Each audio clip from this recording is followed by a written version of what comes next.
Welcome to day 3 of 2020 Korea Week, hosted by the Korean American Association of Greater New York. My name is Ari Kim, and I'm the VP of Communications at CAGNY. And today I'm joined by a very special guest, Tamar Herman.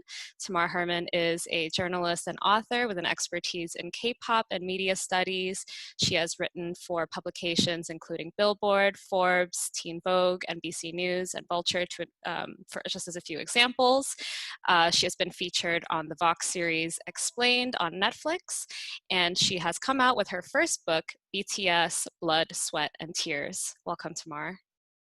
Thanks for having me. All right, so I want to talk a little bit, I've done a little bit of research about you, and you say that you started out as a K-pop fan back in 2008. So could you tell us a little bit about how you first got into K-pop and then how you made your way into the journalism world covering Korean music and media? Yeah, so it always goes back to the internet for me. I became a K-pop fan in 2008 when the rise of groups like Wonder Girls and Big Bang and Super Junior Girls' Generation started to peak internationally, thanks to kind of YouTube propelling K-pop beyond, just the Asian audience that was already really familiar with it. So I kind of got into things around that time. I was really active on writing forums and really into tabloid news. And at that time, both people like Perez Hilton and writing forums were really good paths to get introduced to K-pop. So my friends who I was writing with were like, oh, you should listen to this. And I wanted music to listen to that wouldn't distract me while I was studying and stuff, which totally didn't work because it ended up becoming my new favorite thing. So I kind of was this ideal international fan getting into K-pop just as social media and digital platforms were kind of introducing K-pop to more audiences and had previously been been integrated with K-pop already. So I was kind of one of that wave of Western audiences who got into K-pop in the late 2000s. And I was in high school then, and when I got to college, I was studying at the Macaulay Honors College, which is the CUNY honors program. I was at Queens College campus, and one of my professors overheard me and a friend listening to K-pop one day, and he was like, well, you still have an extra slot on your registration, so why don't you just go take Korean? And it ended up changing my whole life. I ended up studying in South Korea because Macaulay has a grant for the honors program. So I studied in Korea in 2013, which, if you're familiar, is when BTS started and was right after Psy had taken off. So it was a perfect time to be in Korea, studying Korean studies and getting familiar with the climate in a way that K-pop had kind of, now at this point, K-pop had been invested in international growth. 2009 had seen BoA and Wonder Girls kind of thrive on the Billboard charts here in the US, but starting in the early 2010s, K-pop was really, really booming among international audiences. So by the time I was there in 2013, I started blogging because there was an audience looking for English language content. And when I got back to New York, I started interning at NBC New York for totally unrelated to anything K-pop, but as an assignment desk intern. And over the years, my blogging kind of turned into freelance writing, and then turned into me shifting my career away from television and broadcast production to writing full-time. And that's kind of where I am nowadays, which is almost a decade later. Over a decade later. Right. Which a lot has transformed in the K-pop world in those 10 years. And you mentioned BoA and Wonder Girls and sort of their entry into the American market, which, kind of empirically pales in comparison to the global phenomena of K-pop that we're seeing now, especially in the States. So I did want to mention, I'm sure you remember in 2011 or 12, the David Letterman Girls' Generation performance, which I think as a K-pop fan at that time, I was like, wow, this is it. If any girl group is going to break into the American market, it's going to be Girls' Generation. But it didn't quite pan out the way that I had anticipated it would.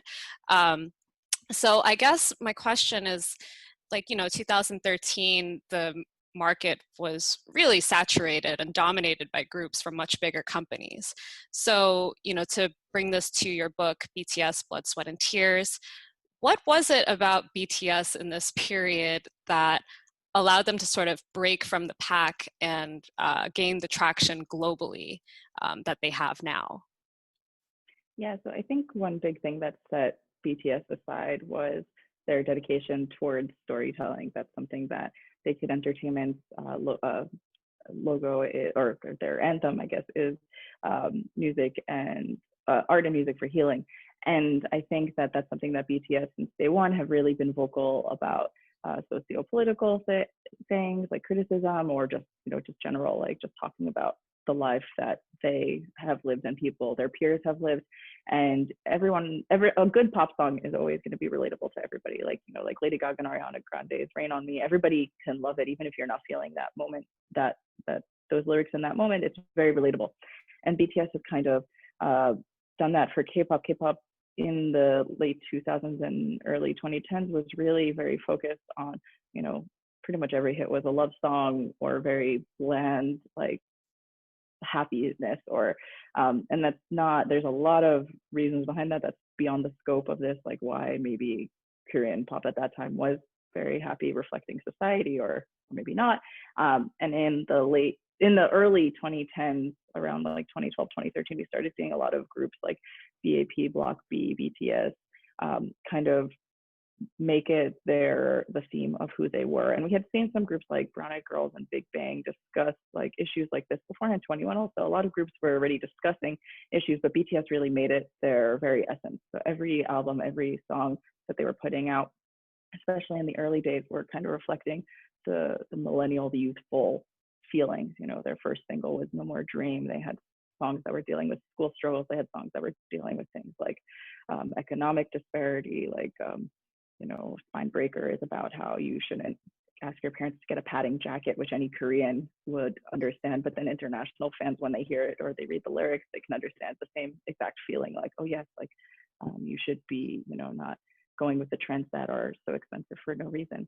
And so I think over the years that message was something that BTS really stuck to, and the music was good. So once you kind of look into BTS, it's something that's really relatable. And every good band, when you think of like the Beatles, who BTS are often compared to, they were bringing their music to the world, and it was resonating with people. They had a lot of, sure, they had a lot of love songs, but they also had anti-war songs. And at that time, it was something that was really important for listeners. And young women, particularly, are a really powerful audience and a really powerful factor behind a lot of pop culture entities, but they're often overlooked. So boy bands are a way for a lot of women to kind of express their taste and express what they're invested in. And BTS is something that, for a lot of people, it's a little bit less like bubblegummy than many other boy bands. And that's not saying that other boy bands don't have a lot of meaning and storytelling in their songs and their concepts, but BTS really have stuck to it throughout.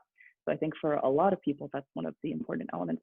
They're doing everything so well. You can watch a music video and just like dive into it forever. My book is named after their song Blood, Sweat, and Tears, in part because the music video was so engaging and changed so much for a lot of people. Now people who watch that music video, you really have to kind of stop and think, what are BTS telling me through this music video? What is this song? What are they doing? So I think that engagement is a big reason behind BTS's global interest from a lot of people, because nowadays, there's a lot of media out there. There's so much, and sometimes it's just for entertainment purposes that people like something, and then that's wonderful. But sometimes, people want to spend, their whole life with something. Like the Marvel universe has literally shaped a generation of people who have grown up with those films. And I think BTS is also similar in that regard. So they're telling a story and entertaining at the same time. And I think a lot of K-pop groups kind of had set the standard for that beforehand, but BTS really took it and just brought it to levels that we have never seen before. And I think they've done it so supremely well. Like you just can't ignore them, even if you might not be, a member of their fandom army. Like you cannot deny how good BTS are. You cannot deny how impactful their storytelling is. You just can't overlook it. Absolutely. And in your book, you talk about transmedia storytelling. And I think what's really unique about BTS's discography is the creation of what they call the BTS universe. So for our listeners who may not be fully aware of what the BTS universe means, could you explain that a little bit for us? Yeah, so the BU is BTS's little fictional universe that's based on the members, but the members are characterized. So they're known by their Korean names, not their stage names. So like Jin is Seokjin and V is Taehyung. So their corresponding characters are not necessarily representations of who they are as individuals, but they draw from the personalities that they show in these music videos. And they've released a webtoon series, they've released books, now they have an upcoming game called BTS Story Universe, BTS Universe Story. Sorry, I need more coffee, clearly. But it's going to be a game where people can play out these stories, and these stories in the BU tend to latch on to these very universal feelings of struggling with youth and struggling with authority and struggling with kind of the future and how you handle it. So the plot that has developed shows Seokjin, so Jin's character, in a time loop, kind of trying to go save his friends from things like death and suicide and jail, dealing with all these societal issues and mental health struggles and everything. That's kind of there are moments of happiness when the members are together, when the friends are together. They start as student peers and they grow to great friends, and then they fall apart due to issues that show up throughout these different storytelling aspects. So you can watch a music video of BTS. The first appearance of the BU was in I Need You, and that kind of changed everything. So in the first few music videos that they showed, there was a direct storyline, and you could kind of sort of follow it and see what the story was telling. And then over the years now, the BU makes appearances in social media and music videos, in performances. If they give a speech, sometimes there'll be hints to something that has to do with the BU. There are books that tell the story. There's webtoon series. There's, like I said, this video game. So you can kind of engage with it on every single level, or you can just engage with a single element of it. So that's what I think transmedia storytelling is so impactful, because you can get this huge story that's out there in the universe and just absorb it and become part of it and engage with it. And that's what BTS has really excelled at. And Big Hit has been, excellent throughout the whole time that they've done the BU, and they've now introduced the universe, the TU for TXT, which is another group under Big Hit. So you see this now kind of a new medium that K-pop companies are really engaging with. And so BTS is kind of, it didn't start at their beginning, but it's kind of exemplified who they are as artists who want to tell, they don't want to just release music, they want to tell a deeper story. So when you think of something like Beyonce's films like Lemonade and her recent release, we have so much more than just the music, and you're kind of just telling your worldview. And I think that BTS and their team have really done that in an excellent way. It does seem like the creation of the BTS universe is like integral to the group's engagement with their fandom army. So, as sort of a segue into my next question, I think, and this is not just exclusive to BTS, it's this creation, or to K-pop for that matter, but it's like the creation of parasocial relationships between these idols and their fan bases. So could you speak a little bit to that and how that might manifest in BTS's work and how they engage with their fans? Yeah, the parasocial relationship between an artist and their fan is now more important than ever before. It used to be predominantly because of access. You had media critics or media entities that were kind of dictating how popular content was relayed to people. So, that's why we always had like indie sleeper hits or something that niche fans would be interested in. But now with the way that we engage with social media, artists can directly interact with fans. SM Entertainment has their Bubble app where fans literally can pay to talk to their favorite artists. And we're just seeing so much more direct contact. So, Ariana Grande, Taylor Swift, Cardi. Cardi is on Twitter all day long. Yeah. I love it. She's so fun. But BTS is kind of one of the first K-pop groups to really enmesh their group identity with this conversational, direct conversation with fans. So BTS, even prior to their debut, they were already talking to fans on Twitter. They were already releasing videos on YouTube where they were introducing themselves and where they were just, chatting with people. And this was all in a really direct way, and a way that was unhindered by media companies or media gatekeepers. And so at the time when BTS started, many K-pop artists were on social media, but it was kind of more freewheeling like way of approaching social media. Then when you have BTS, you had their joint account since day one on Twitter has been a place where they could kind of just throw a conversation starter and engage with fans. And sometimes on Twitter you don't engage, but sometimes it's just a conversation starter.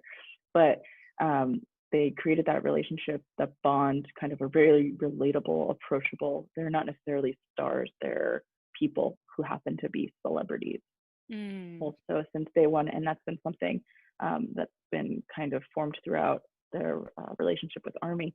BTS, their music is very relatable. They're talking about how they had a hard time. They talk about how they were the underdogs in the industry because they came from not one of the big companies. And this relationship between an artist and a fan now is the most important thing I think that's out there, because first of all, nobody's becoming, or not nobody, but most people aren't becoming fans of somebody whose art they don't like. You're liking it for a reason, it's resonating with you.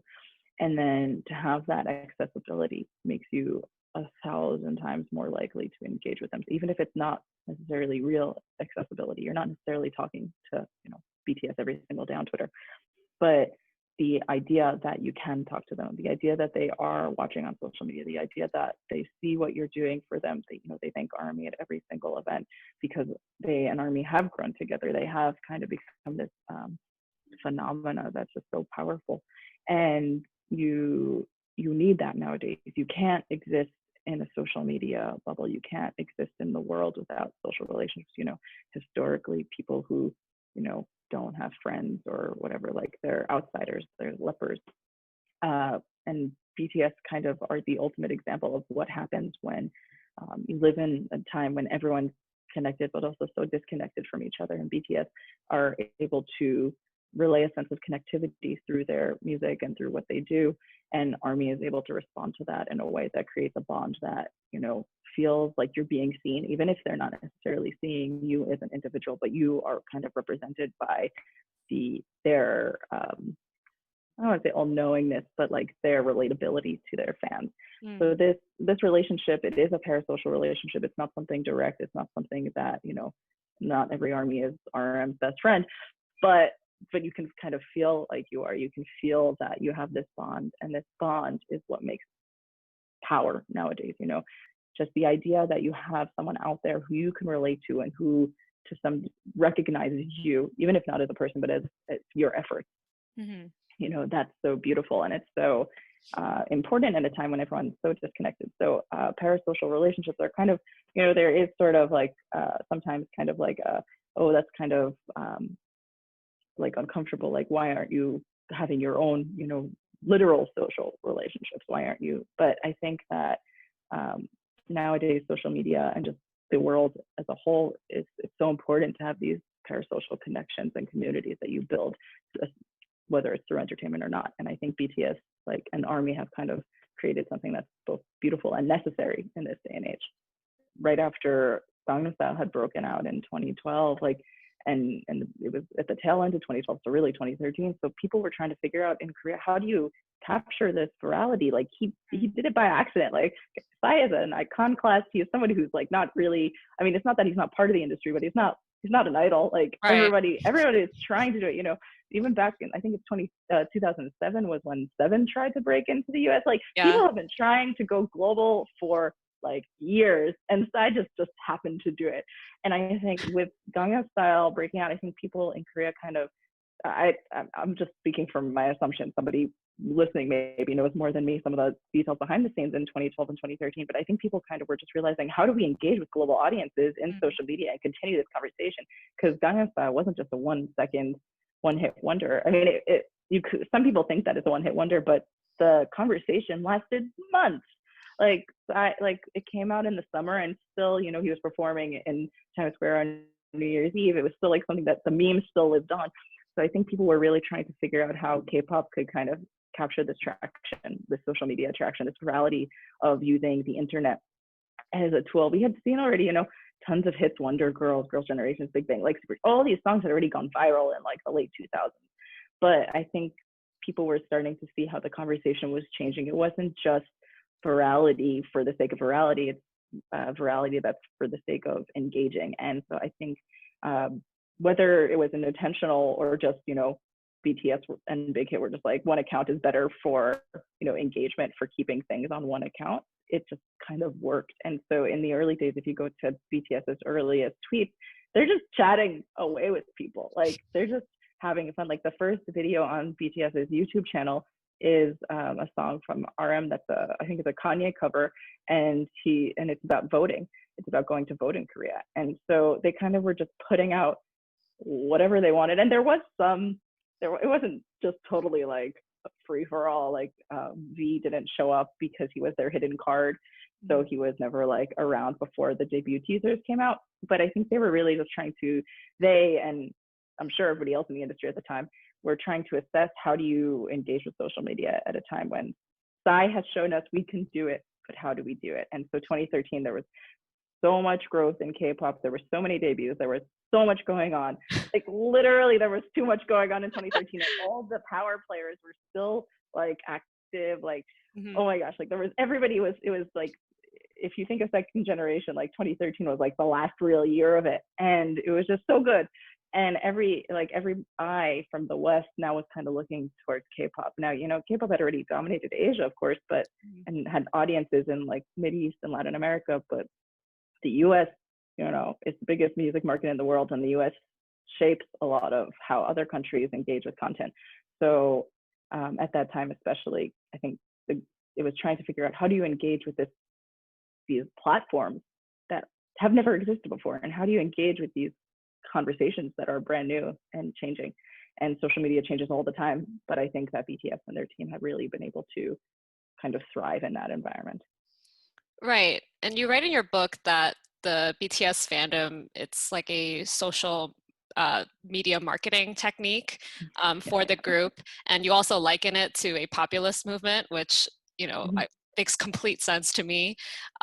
So how is this particular fan base's engagement different from the other fandoms that preceded it? And what can be said about ARMY's reach and influence now globally?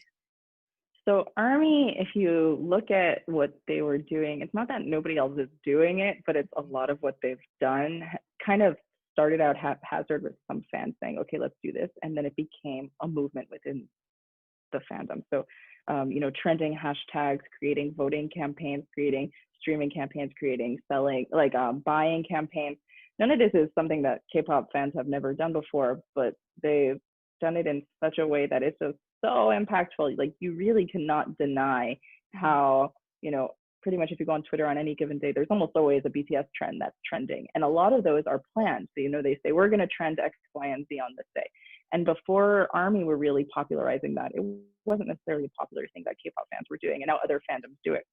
Just, I think, between the reach, like the scale of ARMY, and the way that BTS were engaging and driving engagement, in part because the BU is an engagement drive. It's here, we're giving content and we're not saying what it's really about. So now you have to, theorize about it. And K-pop fans love theorizing. Oh, yes. It is so fun to read fan theories. And BTS kind of was just throwing this all out there, like, how high can we go and how much can you engage with our content? And ARMY were picking it up, and ARMY were, engaging with it in a way that, if you look on BTS Twitter, like, there are tons of accounts dedicated to organizing things like charitable giving in the name of BTS, or raising funds so that other fans can buy the songs, which, in turn helps them chart better, or what your streaming goal should be. Here's a playlist that you should listen to on repeat. And the way that fans rally together to do these things, to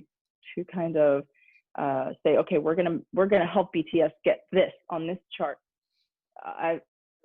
It wasn't something that was common in K-pop fandoms before then. There was never the feeling that you could not necessarily like make it happen, but a lot of the times the feeling was, we have to ask for it to happen. We have to, we have to support them. Like, we can buy albums, but like there wasn't really so much impact. But now you can see so blatant. Anybody can see that ARMY is impacting BTS's career, whether it was from the Social 50 chart when they first got their first BBMAs, or to like the present where, they just announced a week of BTS on Fallon. Like, obviously, maybe Fallon is a huge ARMY. Like, he seems to really enjoy chatting with BTS. I don't know. He seems like a pretty big stan to me. He's so cute. But you know, the engagement is really driving things because they know if they put on a week of BTS, Mm, Army is going to turn out, and that's not just, you know, obviously there is some sort of, you know, element of kind of taking advantage of fans or giving them what they want so you get what you want, but that's also immense amount of power. mm. And Army know that if they don't like something, they let people know. and and that is just something that's so powerful, and we're seeing it more in different fandoms. We're seeing it more, it's kind of like you mentioned, I say in my book, it is kind of like a populist movement. You're letting people know what you are happy with and what you're unhappy with. And so, you know, today the BBMA Awards nominations were announced for this year, and there was a lot of confusion because the BBMAs were pushed off since April, and it's now September. And so the nominations seem really bonkers because they're like only towards March 2020. They end in March 2020, and it's already September, and you're just like, where are all those albums and stuff? Um, and like, they're not quiet. Billboard was trending on Twitter today. They were like letting people know how they're upset, and then you have to like consider, okay, well, the 2021 ones are supposed to be soon, but it's just like, even that itself, you know, social media has created so many not so great conversations, but just giving the average fan, because even if you're just the one person, you can, you know, go viral, you can trend, and sometimes it's great, and sometimes it could be terrible. Sure. But that in itself is something that we haven't really had as humanity. Like, so much of the human existence, like historically, has been, you are one person, and you, unless you're someone at the top, you really have no power. But now through social media, you can kind of do anything, and Army has really shown that you know, you could just be a random, you know, fan at home, but maybe you can also be, you know, one of the most popular BTS fan accounts. You can be directing content, you can be showing people like what to do and how to help, or you can create fan art, or you can, you know, be a translator. Like, there is such I think a wonderful element, a joyful element to kind of take the power that you want in a fandom space. And obviously, you know, sometimes like it's hard to become one of those big voices, but I think that overall every single fan matters, and you know, everything you do is important nowadays, because this is that social media engagement that kind of helps these artists thrive. So even if you're just like hashtagging BTS in every tweet you do, or hashtagging BTS, you know, in one tweet you do, you still have some power. You're still taking control of that conversation to whatever degree. So I think that the way that Army engages is something that a lot of other fandoms have now seen, and a lot of other fandoms are now emulating. And they saw just like the scale of it. And so now we see a lot more normalized things like streaming campaigns or hashtag campaigns. And a lot of it, you know, I don't want to just say like, oh, it's only because of Army, but the social media landscape changed, and Army were really great at doing it. And already by the time it was changing and BTS was coming to the rise, like, it was so visible. You know, now you see it everywhere. Now in 2020, people who are not so familiar with the realm of K-pop, they're, to put it quite simply, like, they're terrified of K-pop fans because of how, like, the massive numbers that they're able to mobilize. And while it can, you know, while I think some people who might be a little weirded out by like fandom culture, they might just dismiss K-pop fans as, you know, rabid fans or whatever. At the same time, you can't deny that like they've used their numbers to, not just Army, but K-pop fans in general, they've used their numbers to troll like white nationalist and racist hashtags. Army, they famously matched $1 million donation to Black Lives Matter within 24 hours. So it's like it's just incredible the amount of power that they have on the internet. And so to bring this to what you're saying about like this shifting landscape in social media and K-pop fans engagement, I wanted to ask you, you've been on the internet as a K-pop fan since 2008. So how has fandom culture changed, if at all, and how has your position as a journalist maybe informed the way that you engage with K-pop now? It's changed so much.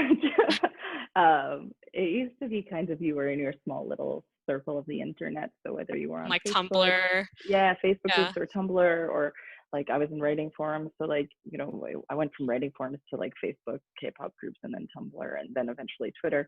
And the way that the conversation shifts is based on how big your kind of bubble can be on those platforms. So like Tumblr was kind of um, the direction is really you're just engaging with content, but you're not having conversations necessarily with people, or it used to be. I haven't been on Tumblr in a while, so I'm probably wrong.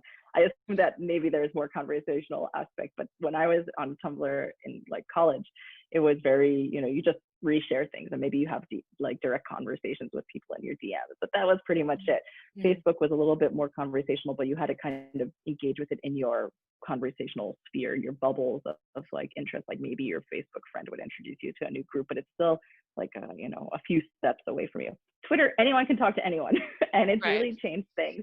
And it's really like the conversation has shifted from K-pop to being kind of something that I think, especially for Western fans, especially for English-speaking fans, especially for non-Korean fans, so whether like you're a non-Korean Asian or you're a Black fan or you're a Latinx fan or you're a white fan, it was kind of like almost like the nerdy hipster thing to be a K-pop fan for a long time. Truly. Like, it was like I am a person who thinks beyond the scope of like Hollywood's hegemony in American pop culture and recognize that, K-pop, and if you're also interested in other Asian media, is wonderful. And there's so much there.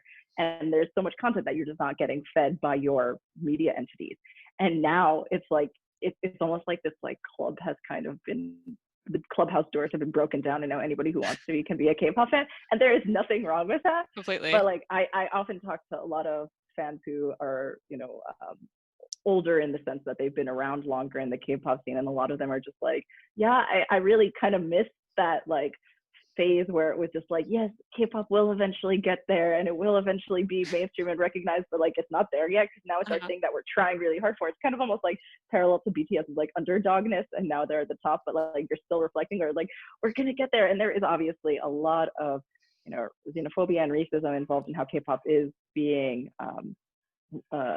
engaged with by a lot of people, but still like now it's just like I can turn on Z100 here in New York and hear BTS's Dynamite or like hear Blackpink song, and that is so weird to me. and like a lot of conversations I have with people who are older fans versus newer fans, like I'm very blessed that I have a lot of fans and a lot of journalist friends, and I get to hear kind of journalists giving their take on like discovering K-pop now, or newer fans tell like kind of explore the older stuff. Like I just saw one writer who she writes for Teen Vogue, and she just was tweeting yesterday about how like I just discovered 21. Why wasn't I a fan then? And it was just like, yeah, like there's so much there, but now everything is there's so much there now also. So it kind of has shifted. A lot of people who've been around for a long time, you'll hear them talking more like how you mentioned, like Tiara, like of course I know the Cry Cry video. Like everybody knew every K-pop release that was coming out in like the earlier days of like, spread in this era. And but now it's like there's so much content, like you're so much more focused on one group, because I honestly think it's because there's so much media saturation. Like every group is putting out so much content every single day on social media because they know they have to be active to get fans and get engagement up. And so now you have all these like dedicated groups, dedicated fans just to one group, and maybe they'll eventually like find something else, or maybe they do listen casually, but it's so much harder to be engaged as a K-pop fan. You kind of have to be an army and then maybe listen to some K-pop. So there has been this generational shift of just like engagement on social media shaping audiences. So now there's a lot more casual listeners. So I think Spotify just announced that like BTS's Dynamite has the most like brand new listeners ever for a BTS song. So you're having all these people who are casually coming in, and then you have all these people who are kind of becoming like just a K-pop group fans, and then you also have people who are fans of K-pop. And I think it's such a fascinating flow of engagement, and I think that that's something that like is both great, and also for some people like me who are like old and like I miss the good old days. Like I highly understand what people are talking about when they're like I miss when I was young, and it's like I'm 28, like it's just I was in this since high school. So there has been a lot of generational shift. You really can see how different people engage versus how they did in the past, and I think a lot of it has been shaped by social media, but it's also been shaped by just how accessible it has become, how normalized K-pop has become, even if it's not necessarily like there's a whole, like there will be a whole study, like a field of research on K-pop engagement with the West. And there already is a lot of really great research and a lot of good conversations being had about it. But I think the idea that like the conversations have been changed a lot by how we engage with social media. And I think the idea that like the mainstreaming of K-pop is still kind of not totally there, especially in the US. But I think like even the idea that like you're getting a freaking BTS week on Fallon. Like, I know. I remember, like you mentioned Girls' Generation on Letterman. Like, I remember like staying, like, I mean, I guess I would have been up anyway because I never went to sleep in college. But like, I was in my dorm room watching it, and it was so exciting. It was like, here are the girls performing the boys. Like, this would never have happened like last year even.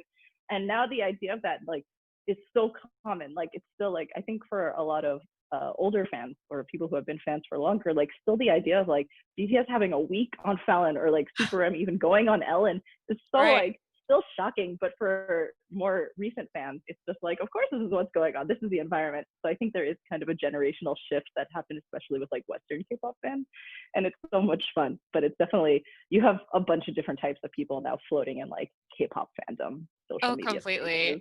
I don't know. I think when looking at like the new generation of K-pop fans, like I remember being in high school and staying up until 3 a.m. to wait for KBS Music Bank to air so I can support whoever it was that I was supporting that week, you know?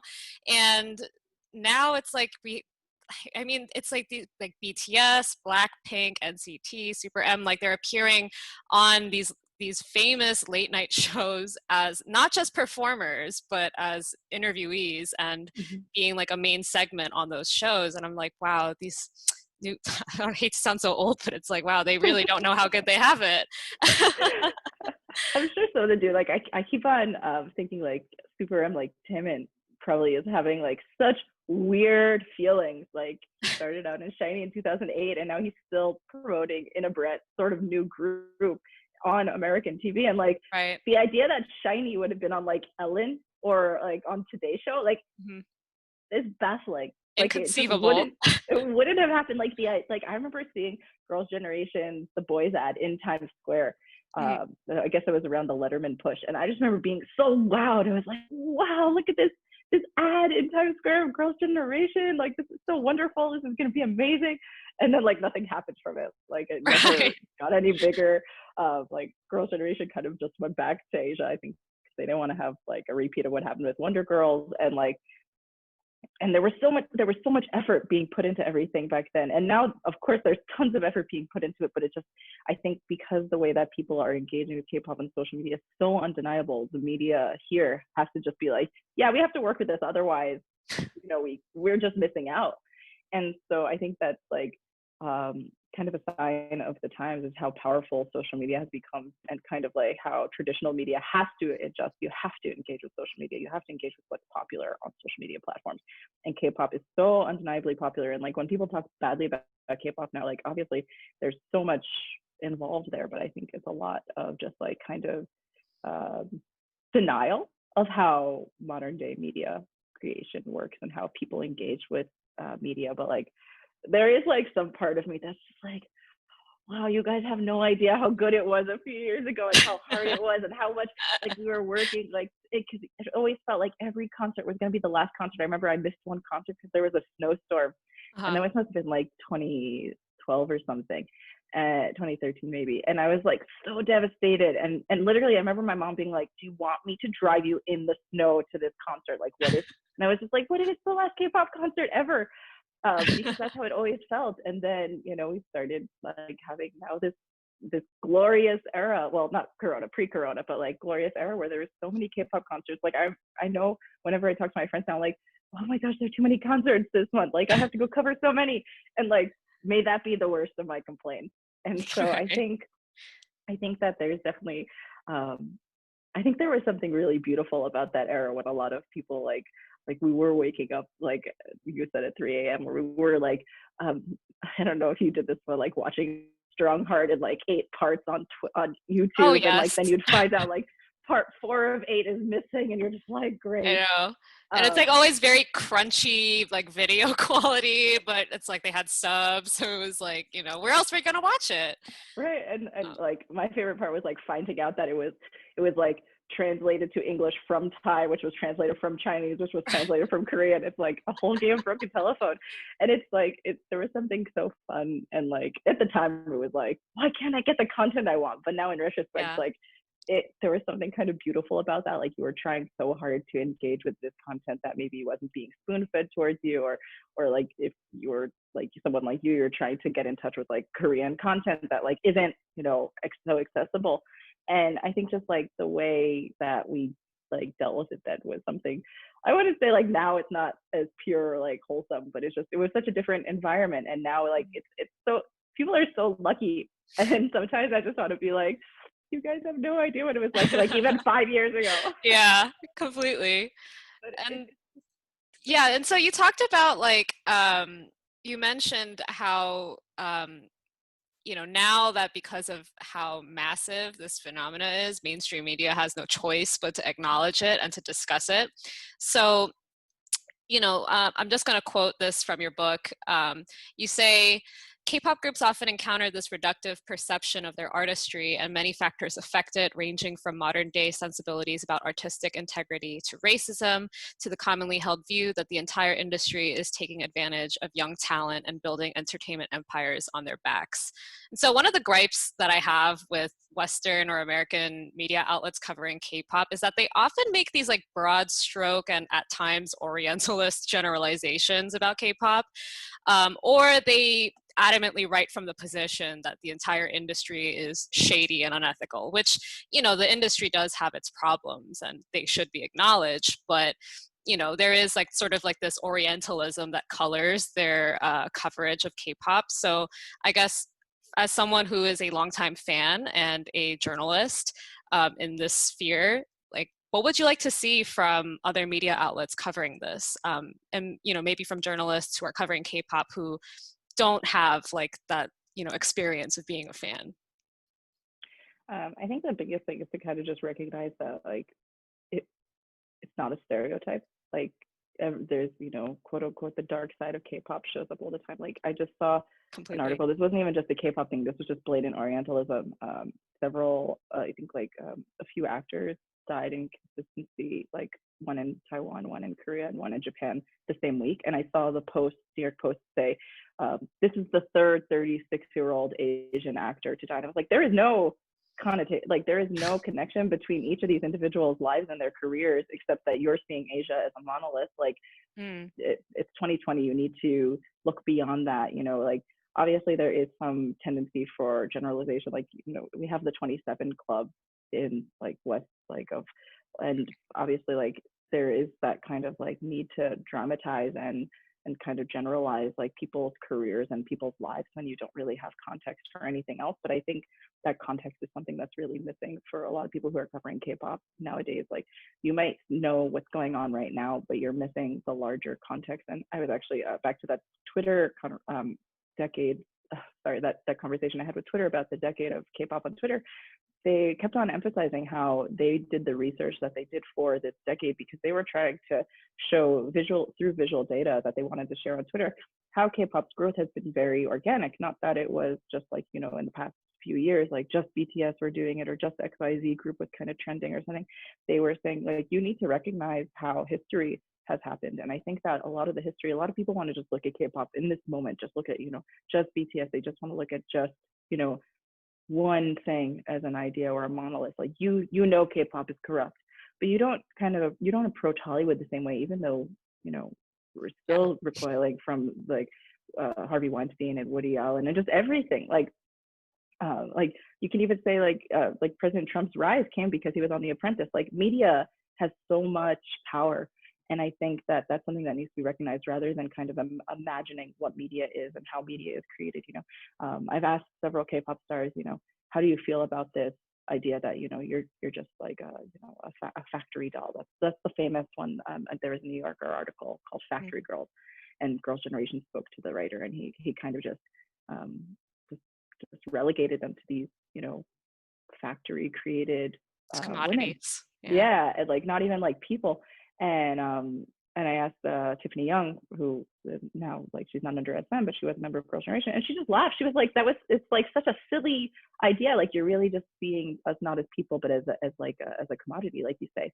And so I think that people kind of need to humanize what they're saying about art in general, but about K-pop in general, because there is such a Orientalist preference, like not preference, but like prevalent, like the habit to kind of relegate Asians as others and not like from like the same media background or same historic background. It's just like, oh, it's weird, it's different, it's dark, it's chaotic, obviously, like everything is terrible. And I think like we just don't view like Hollywood from the same perspective. We don't view, Britpop from the same perspective, even though there's so much that happens. Like if you think of like Kesha, like Oh she yeah. went through hell, and we just don't really talk, it's not every single conversation about every single white female pop star is about like the hell of being taken advantage of in Hollywood, or like Disney stars. I think like Disney kind of, whenever I really get annoyed with someone who really like is just stereotyping K-pop, I always just say like, look at Disney stars. Like if you think about Britney, if you think about Lindsay Lohan, like you have all those women who like, like people look to Zendaya as kind of like this, and then like Hilary Duff is like these two women who like are okay. Like it's so like wild, but we don't like Right. think about that always. But with K-pop, you always are kind of labeling with a brush stroke. And I think the most important thing when you're talking about K-pop is to humanize people, to like to rethink how you're thinking of. A lot of people think of K-pop kind of as like top down, there is no artistry. But it's like you don't think about that with like ballet or opera. You don't say that a ballerina has no Right. artistry just because she's not choreographing herself, or there's even an actor isn't, they didn't write their own script, so they're not an actor. But with K-pop, it's like, oh, they can't be performing. We don't say this about Beyonce, who doesn't necessarily write her own songs, It's a very good but point. Yeah. like the way that we approach K-pop, like first of all, a lot of K-pop stars, including BTS, write their own music. But even that, I always kind of get annoyed when people are like, oh, this is a group that writes their own music. I'm like, why does that matter? Like they're still doing it. Like they're still so excellent. They're still putting in all the hard work and performing. Like if you really think of it as more actors than like than necessarily a singer songwriter, it makes so much more sense. Stepping out of like what is an artist mindset and what is good authentic artistry is something that a lot of people in the West like really don't really think about that much. Like you need to kind of not only just acknowledge, obviously there's tons of cultural differences, there's historical elements. Like recently someone said to me, it'd be nice if there was more recognition that BTS was coming from a totally different boy band lineage than like necessarily One Direction was. One Direction came from a Western boy band lineage, whereas BTS is coming from the Asian one. And just like I was just like sitting there, I was like, I know that, but I never really thought to vocalize that they're coming from somewhere else. Like not that of course you can make a comparison to the Beatles or something, but when they're singing like Come Back Home by Sotaeji, like that is them taking ownership of their own lineage as an artist from this industry. And like that's not talked about enough. We need to kind of recognize the differences while also celebrating them. And I think that there's so much reluctance, kind of so much in media especially, there's a need to kind of normalize and generalize based on Western perspective. And I And think what that we that's know. something that Yeah. like obviously you can make it relatable, but you need to go beyond that, because if you're just comparing, then you're always thinking of the as like the Western entity as the more Mm. important one, as the bigger one, as the like the original. And there's no problem with the original, obviously, like the Beatles. There's no problem with being the Beatles, but BTS are their own entity. And so in the book, I was actually very early on, I was discussing how they've been compared to the Beatles. And even like while I was doing that, I was like, can I do this? Even though I'm saying that there are good reasons to, and there aren't good reasons to, and they've talked about it, that it's a great thing, but it's also not a great thing. Like, Uh-huh. I just think that a lot of, I guess my big problem, I guess, with media nowadays is, and everybody has done this, like everything, there's no time, time doesn't exist anymore. Everything is now.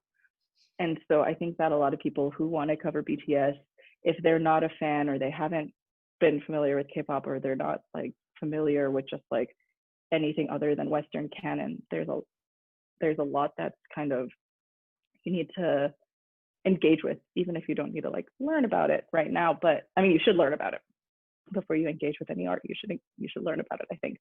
But I think that there's a lot of people who are just like, oh, BTS is big and they're here and that's it.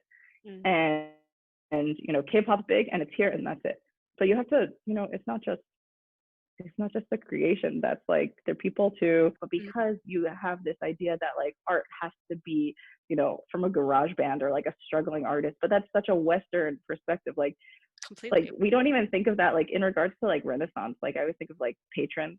Like if you just think of K-pop company as like, yeah, pretty overbearing patrons, but like a lot of artists who, I mean, there's so many that fail, but there are so many artists who, you know, develop as artists or, you know, and I think that there's so many issues like I really wish K-pop had unions. Like that's something that I think would be great for K-pop. But there's so many issues. There's so many like legal struggles. Like if you just think of, I think so many K-pop fans don't necessarily. I think there's sort of a divide between K-pop fans who want to engage with Korea as like um, as as real versus people who just kind of want to live in their fantastical K-pop fan bubble. And they're both connected, but I think for so many people, K-pop is now, you know, kind of a solace at the time that the world is chaos. And so when you're talking about like all the ills of, you know, like Korea has, you know, issues with misogyny and the industry itself has issues. I think that it's so easy for people who are outside of it to say, look at these terrible things. And I think that for fans, there's a reaction because it's this thing that you're finding solace and joy in.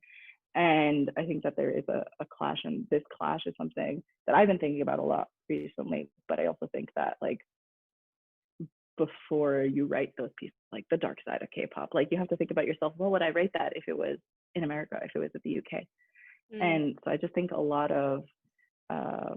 think a lot of the conversations that are being had are great ones, but the way that it's being like represented, there's no nuance. Like the nuance is missed from so much conversation in media nowadays because you're just trying to get things out so quickly. And I think that I've been lucky enough that, you know, sometimes I definitely fall flat and like sometimes I'm like hustling out a piece. But I think that if you're just kind of like I don't remember if you are familiar. I don't know if you're familiar with the Hollywood Reporter piece that BTS did a few last year. I think they had an interview and it was a cover story, and fans were really mad by some of the questions to the degree where they were saying, you know, maybe like he put brackets to the writer put brackets to emphasize to add a word that the artist like didn't say, or I'm guessing there was a translator. I don't remember if it was Arm speaking or another member, but if there was a translator, I just remember thinking like people were trying to show how brackets in a quote means that the writer is putting their own perspective in. And I was just sitting there thinking like, that is true, but that's a journalistic form that's totally normalized in the industry.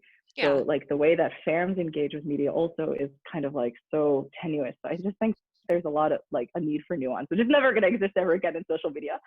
But I just think that we have, you know, when you're talking about anything, whether it's, you know, something that's happening in your backyard or something that's happening across the world, you need to think about the perspective that like you have and also the perspective that you don't have.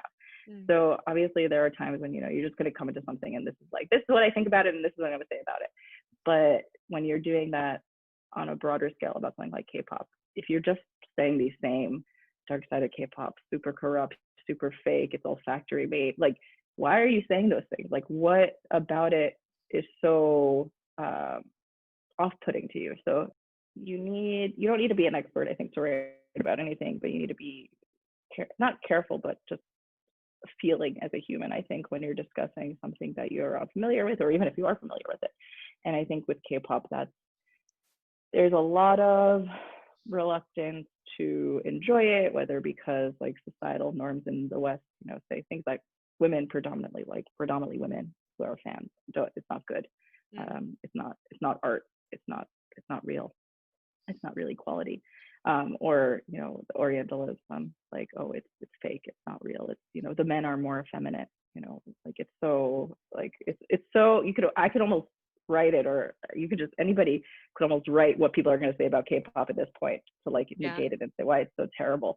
It's a joke pretty much. Like I have a group chat with friends that is like the dark side of K-pop. That's our group name. Like we're like it is a joke.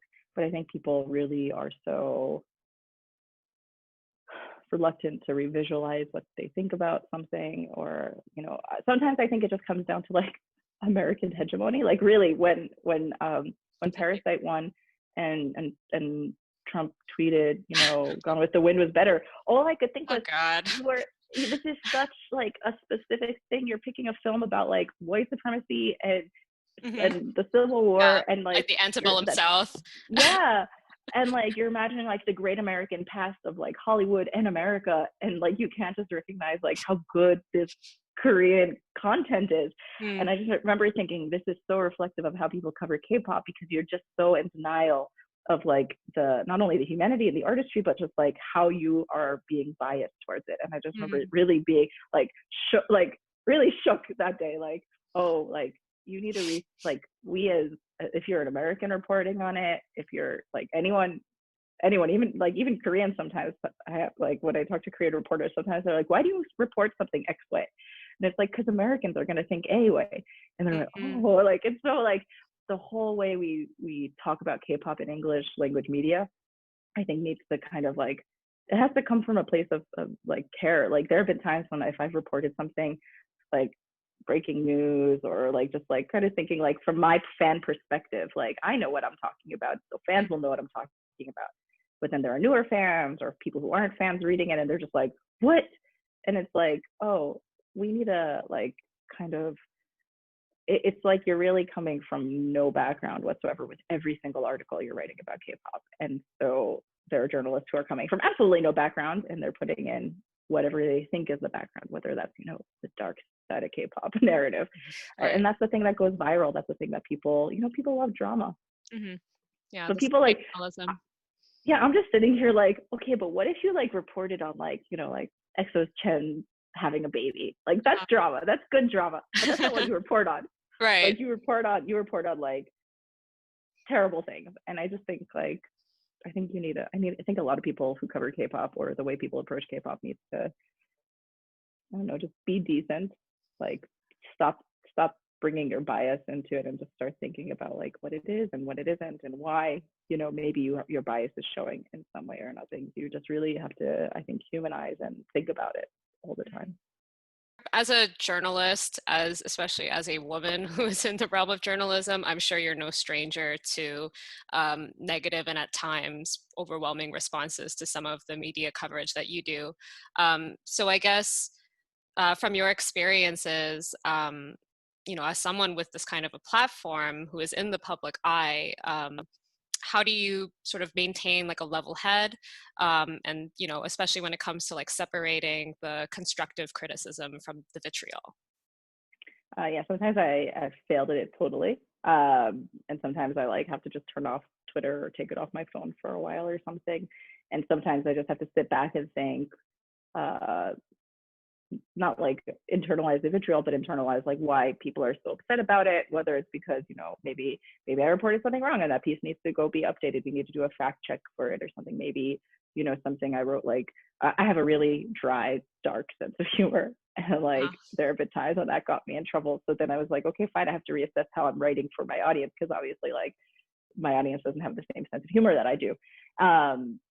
And so there have been like a lot of times where it's been like, oh, maybe I just won't write about that story. Like there's a lot of stories that either I wouldn't say I've killed a lot of stories, but I've reassessed some stories, or I think about like my audience or the power of social media nowadays. There have been times when I'm just like, I'm gonna just take a break from social media, because I can't even do the reporting I want to do, because the way that people react, like Junkie, an Australian outlet, just issued like a statement that they're not going to have writers' names attached to pieces about fandom.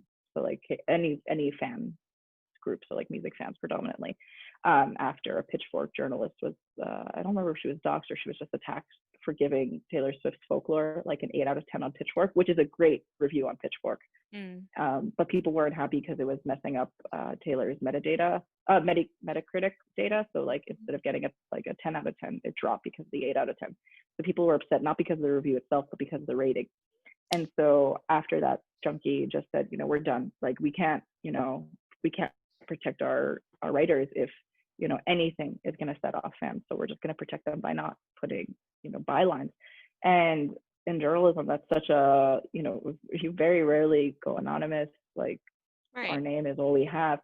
But for them, I guess like the idea was, this is entertainment. If you're going to take it so seriously for anything, let alone if it's something serious that we've made a mistake of. We have to protect our individuals who are writing it, or we can't write about it.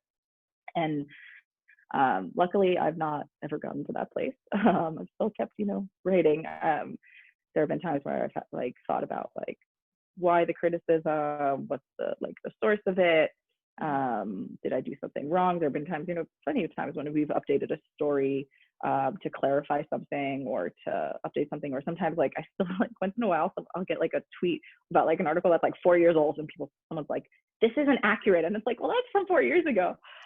Just the way that people engage with media is so fun and sometimes so I don't want to say terrifying, but it's kind of like back to that like idea of army being a populist movement. Like there's so much power nowadays on social media, and I think that it's both great and also not, because I speak to a lot of writers who are just like, I don't want to cover K-pop because the fans are terrifying. And it's just like, okay, well, that means that so much critical journalism about K-pop is probably not happening. No, people don't review necessarily K-pop song releases because they're kind of afraid of the backlash. They don't want to get doxxed or something.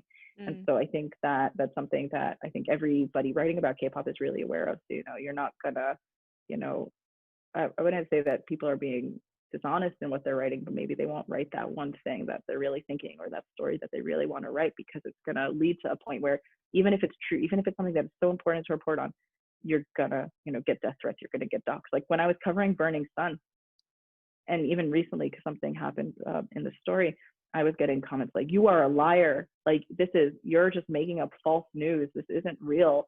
And it's like, he said he's not guilty. And it's just like, okay, but first of all, as a journalist, it doesn't matter. I'm not reporting on his guilt or not. I'm reporting on the situation. Right. And so, but people don't see that. So a lot of the time, I kind of have been sold to myself that I can't really celebrate anything on social media beyond like not the most popular things, but like anything that is like so unavoidably, I don't want to say unbiased, but like so unavoidably good. So like yeah, like so like like anything, like I can't make a joke about BTS. I can't make a joke about any K-pop group. Like I don't say this is my favorite song.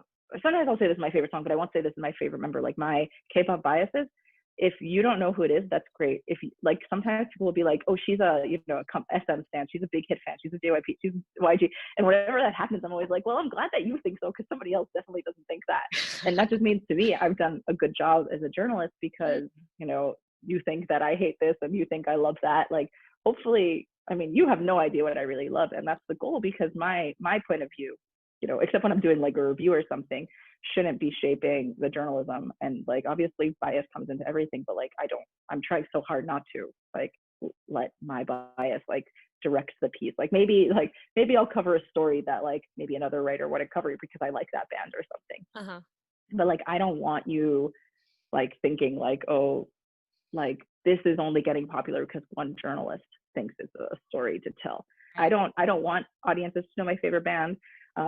Like I had someone text me the other day, like, I know you're a BTS fan, but, and that they had something they wanted to say. And I was just sitting there thinking, I was like, I've been a fan of K-pop since before BTS. And of course I'm a BTS fan. I wrote a book on BTS. I love BTS so much.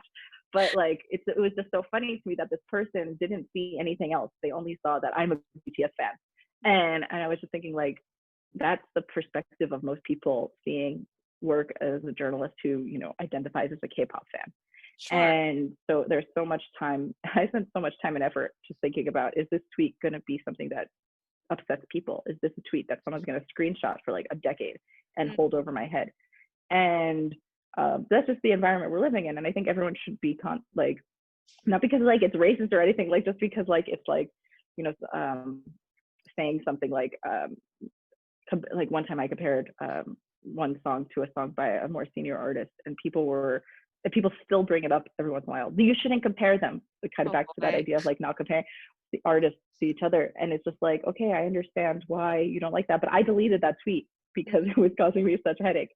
But things live forever on the internet. So I think that journalists kind of need to think about that now. But the problem is, I think from a journalist perspective, is it means you're not going to be writing things that you want to be writing, or saying things that you want to be saying, or things that you think are important to be saying. And I don't think I'm sure there are a lot of journalists who don't, and I'm sure there are a lot of journalists who do. And, finding that place where you're saying what you want to say and you think is important to say in a way that isn't, going to get you doxxed is kind of the new normal for journalists. So Right. I don't think that journalists, are sitting there like, is this tweet the one that's going to get me doxxed? But I think it's something always in the back of their brain, in the back of our brain. So there's kind of just like this sense of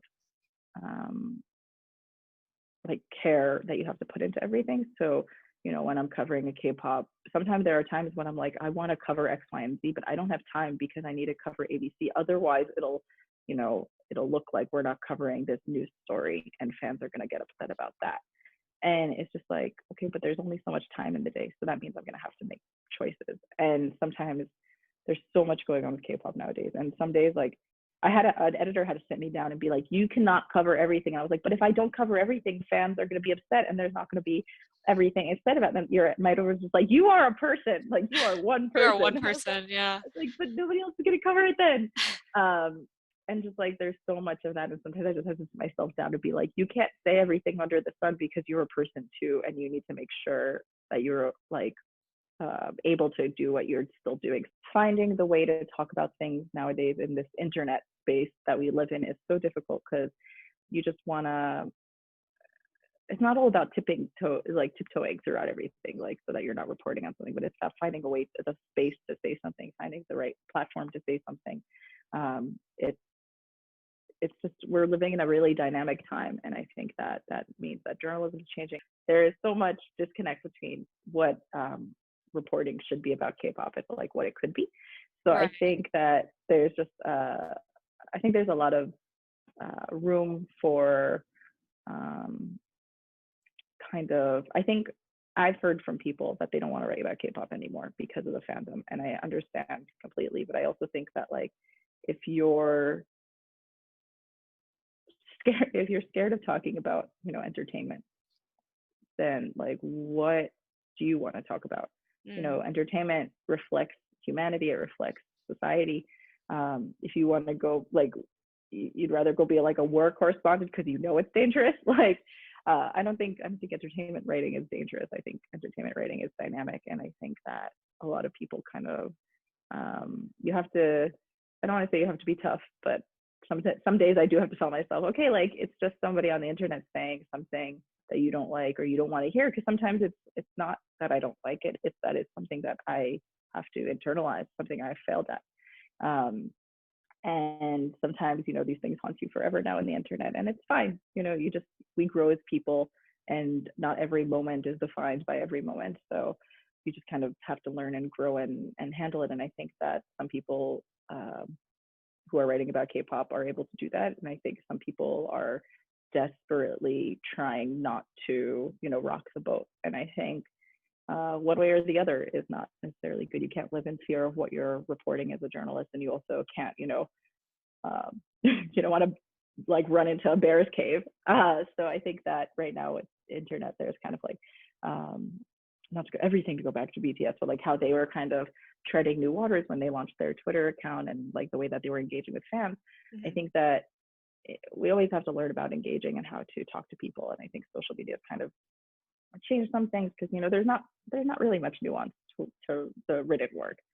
A few months ago, I remember I tweeted something that I thought this was a compliment. I tweeted something like, I wonder if other journalists hear from K-pop companies that like they get stressed by me as an interviewer, because a lot of K-pop companies ask for questions, but that's like very not normative in the US. So I always try to like get around it, either by giving talking points or like being like, okay, well, here's a few questions, but I'm not only going to ask these questions. And so they say it's always really stressful because K-pop stars are so used to having time to prep answers and stuff beforehand. And I remember thinking, oh, this is such a compliment. Like, I'm kind of like pushing the boat in a way that like, right. My interviews aren't, I'm not trying to catch somebody up. I'm just trying to, keep to my standards of journalism and work with you. Obviously there's like cultural, like Korean journalists definitely work with them maybe more or differently, or there's different expectations because there's not a translator or something. but so like we're working together on this, and the PR rep was like, it's always so like haha, always so stressful to work with you. And I thought this was so funny, and I tweeted it a few months later, and people were like, wow, that's such an insult. And I was like, no, it's okay, it was so funny. I thought it was so cute. It was such a compliment to me. She was like, you asked some intense questions that we have to like prepare for it more. I was like, good, like we should be pushing the Right. envelope of questioning, but fans, like not fans, like my audience didn't interpret that way. And I was just like, oh no, like that's not good. Like don't interpret it that way. And so even that, like something that I thought was so funny, haha, like they were like the way it was relayed through social media was like, oh, this is a negative thing. And so that tweet kind of has lived in my brain as like, just remind yourself that everything is getting translated like through the way our brains work individually. Like you have to think that everything is being translated nowadays from your perception to your audience's perception. And I think that it's tough. I mean, I think female journalists especially, you know, struggle with a lot in social media spaces. Like I don't know a single female journalist who doesn't occasionally deal with either creeps or backlash. Misogynists, yeah. Yeah, and I don't see, you know, something that I always think about is, do male writers get told they're so lucky when they interview a star? I always think about that. I have never seen a comment. I'm sure it happens, but Right. I've never noticed it and internalized, you know, somebody saying to a male writer, "Oh, you're so lucky you get to talk to that person," and it's just kind of become this like bone I pick. I'm like, oh, stop saying I'm lucky. I worked hard. Right. And I think that is just like women in general, you have to struggle with it. Like I mean, I know I'm privileged to be a white woman, but like, and especially in the U.S. and like media scene, like it's, our industry is so racist, our industry is so much misogynist, there's so much classism, like it's terrible. But at the same time, like there's still so many issues going on, and we can do our best to pull each other up and lift each other up, and you know, hope that the next generation of journalism is better and less problematic than this one. Obviously, not everything, like, you know, I don't think every person who's saying to me, "Tamara, I hate your work," is like, "Tamara, I hate your work because you're a woman." But you know, it always comes into play, like how much do like male journalists get paid toward versus female ones? How much more work do they get more easily? Like there's so much at play in our industry, and so much at play in the world at large. So I think it's always something to think about, but also like if you're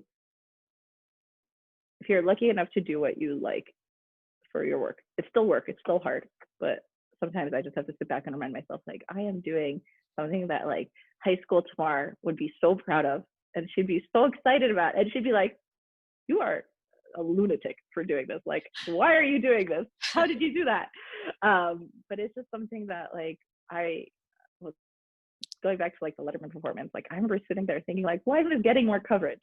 Why aren't people covering this for? And like, we are so lucky. We live at a time where we can, like, just as people, whether it's journalists or just someone on social media, talk about what we want to talk about. And I just think it's so cool. I think we're living in such a cool, sometimes frightening and sometimes bizarre time. But I think like we are so lucky, even if we have to deal with, like, you know, your original question was about like, how do you deal with it? And it's just like, even the dealing with it is kind of is like, so I wouldn't say it's wonderful, but it's just such a cool experience that we get to live in this world. That just happens to be like one of the consequences, I guess. Yeah. Yeah. But it's still like a really exciting and wonderful time to be a K-pop fan, even if it has those kind of negative moments as well. Yeah, and just like in general, like the world is so much more connected than it was like even like 20 years ago. Like we're so lucky that we can live at this time, even though it's terrible some days. Many days are terrible. But like I think like we just get to, both like as a K-pop fan or just a person on the internet, like we get to engage with so much more than we ever would. Our minds are able to, you know, connect with so much more content, more people than we ever were able to. So I guess before we close out, let's talk about your book a little bit. So what would you like people to know about BTS, Blood, Sweat, and Tears, and maybe some of like the process that came together for this book?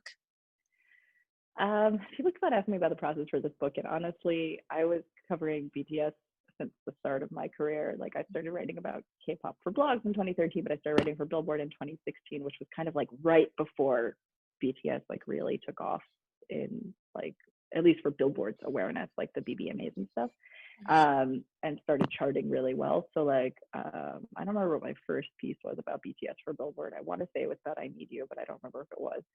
But so I kind of, it was all very natural. Like these are thoughts that, I mean, a lot of it was research. Like the first part of the book is all like history of BTS. And a lot of that was like so stressful trying to think about like where do I remember what happened that year, and like a lot of research went into it. But then a lot of the overall themes, like kind of trying to figure out why BTS, which I hope the book I think the book explained that. But I also hope that they're like BTS, the idea of BTS, the who BTS, the why BTS. I think that's like we're gonna be talking about for a really long time. So I want this kind of be like the first taste for people who, even if they're like an old fan or a new fan, just trying to kind of get some of the answers to that. But you know, no story is binary. So I hope that this is just the first of many books, because BTS is something that we're gonna be talking about for a long, I hope long time. And I think that Blood, Sweat and Tears is kind of like, I hope like the first taste for people. Like you might know like who BTS are, you might know like a few of their songs, or maybe you know all their songs, but there have been other books that, you know, touch on either their music or their philosophy, and I just and some that touch on everything. But I just we were thinking when we were starting the process for this book, I want to write the book that I want to read about BTS, which is like all encompassing. Like I don't want to have to go to Wikipedia and then find an article that talks about X, Y, and Z, and then go find a Twitter page. And I want, you know, a lot of times when I was writing the book, I just thought, oh no, like if you don't pull up the song while you're listening to the book, you're gonna be missing out on this experience, and that's gonna be so stressful. Like you're gonna have to listen in and read at the same time. And I was just like, okay, that's okay, because you can enjoy a book and then still go and look up something afterwards, and that's fine. Even though like that's kind of not what I wanted from this, but it's just I don't know, I want people to enjoy BTS and to think about BTS and think about their passion and to think about their legacy and to think about their impact in a way that like I think people already are, but I hope like it's all encompassed in my book. And I also, this is really random, but I want people to really just enjoy how beautiful it is, because and how big it is. Like every person who gets it is just like, it is so big. And I was like, I know. It is huge. The photos are gorgeous. I was just flipping through this. I'm like, this is massive. It's like really comprehensive, and I highly recommend. There's a portion of the book that sort of goes through the discography with an explanation of the various songs and the philosophy that BTS wants to convey. And I highly recommend reading it while also listening to the discography. It's excellent. Thank you. Yeah, we discussed putting like QR codes in, but then we were like, that's going to be even more distracting. So like maybe if you like just pull up the album before you get to each album, that'll be okay. But I just want people to enjoy BTS as much as I do and think about BTS as much as I do. It's kind of like there even now I'm just like thinking like we need to add another chapter because they've already released so much more new music. We need to do this. Like, did I remember writing about this thing? Like there's so much where like, and every time I think that, I just remind myself, well, the story is still being written. Like there's so much more. There are going to be more books, and it's such a like, I'm so happy and so honored that I could add to some of that story, and I hope people enjoy it. And I hope like, I don't know, I can't wait to read more, and I hope people enjoy it. I just like, I think there's so much to think about BTS. Like there's so much to think about every K-pop group, like, but I think BTS, like, it's just going to be something we're talking about for a really, really, really long time. It adds, I hope, to people's experience of BTS. And I just remember getting so excited, like, oh my gosh, like, I'm never happy with my work. No writer is ever happy with their work. But when I got to the end of it, I was like, oh, I did something. And it was such a nice feeling. And I just hope that when people get to the end of it, either you're just like, just as happy as I was, or you're just like, oh, I need to go Google like 1,000 things. That's my goal with the book. Definitely, absolutely. So Tamar, where can people find you on social media and also your website?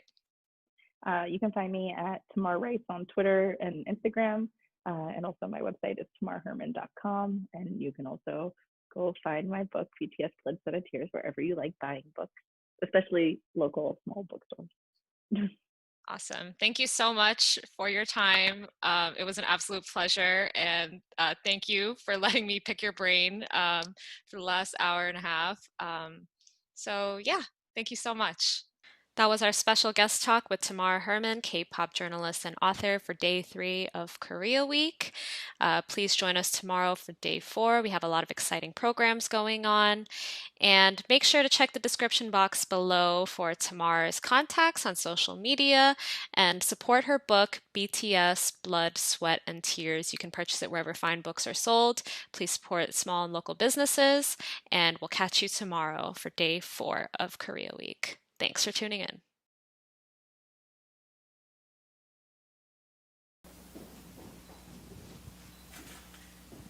안녕하세요. 조이조입니다. 오늘은 추석입니다. 네. 코리안 윅은 9월 29일에서 10월 3일까지 진행되는데요. 오늘은 추석 상차림을 소개시켜드리는 날입니다. 우선 뉴욕 한인회의 회장님이신 찰시윤 회장님께서 추석 인사말이 있으시겠습니다. 네, 회장님 이쪽으로. 네. 안녕하세요. 네. 네, 동포 여러분 안녕하십니까? 오늘은 추석입니다. 이렇게 코리아 윅 2020 추석 행사에 참석해 주셔서 감사합니다. 그래서 오늘은 특별히 추석상을 마련했습니다. 여러분 오늘 행사를 즐기시고 온 가정이 건강하고 즐거운 추석을 보내시기를 바랍니다. 감사합니다.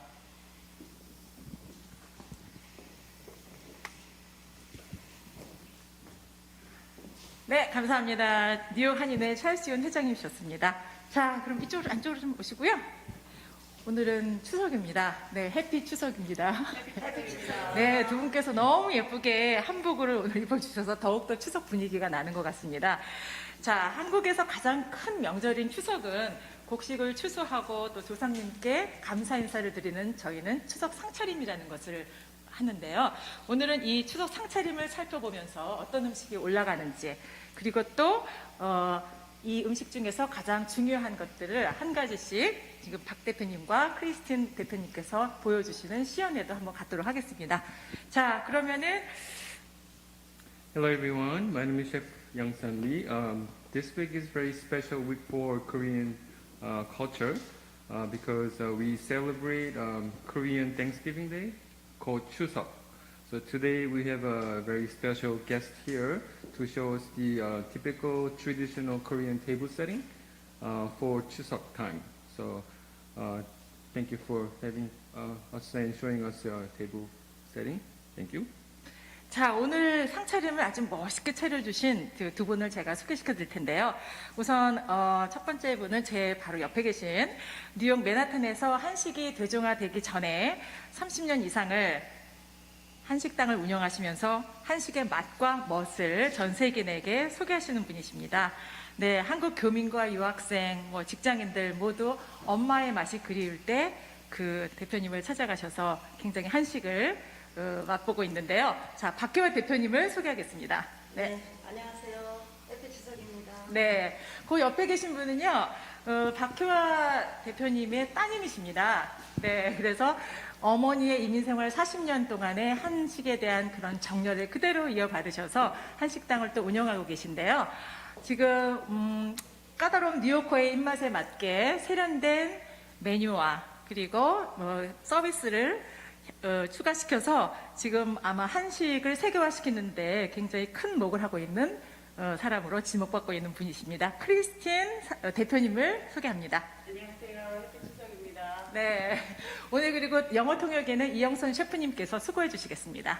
네. Right now, let me introduce our guests today. Their mother and daughter. She's been having a Korean restaurant in New York for over 30 years. So whenever us Koreans earning for the mom's cooking, we go to her restaurant and enjoy her cooking. And then her daughter is also having also has a restaurant nearby. So also she's having new step of Korean cuisine, so which is more open to younger generation and globalizing Korean cuisine in New York City right now. 네, 오늘 상차림을 보니까 너무 색깔도 화려하고 그리고 굉장히 귀한 평소에는 보지 못했던 그런 음식들이 많이 올라왔는데요. 자, 박 대표님하고 우리 크리스틴 대표님께서 음식의 제목을 간단하게 하나씩 좀 소개시켜 주시죠. 네. So she's gonna show us the names of the dishes. 요거는 너비아니 산적이라고 항상 추석 되면은 제사상에도 올라가는 그런 소고기 산적을 말하고 있어요. 그리고 요거는 삼색전입니다. 잡채, 조기구이, 갈치, 요거는 나물, 삼색나물이고요. 요거는 나박김치예요. 그리고 추석이면 꼭 꼭 있어야 되는 송편입니다. 네.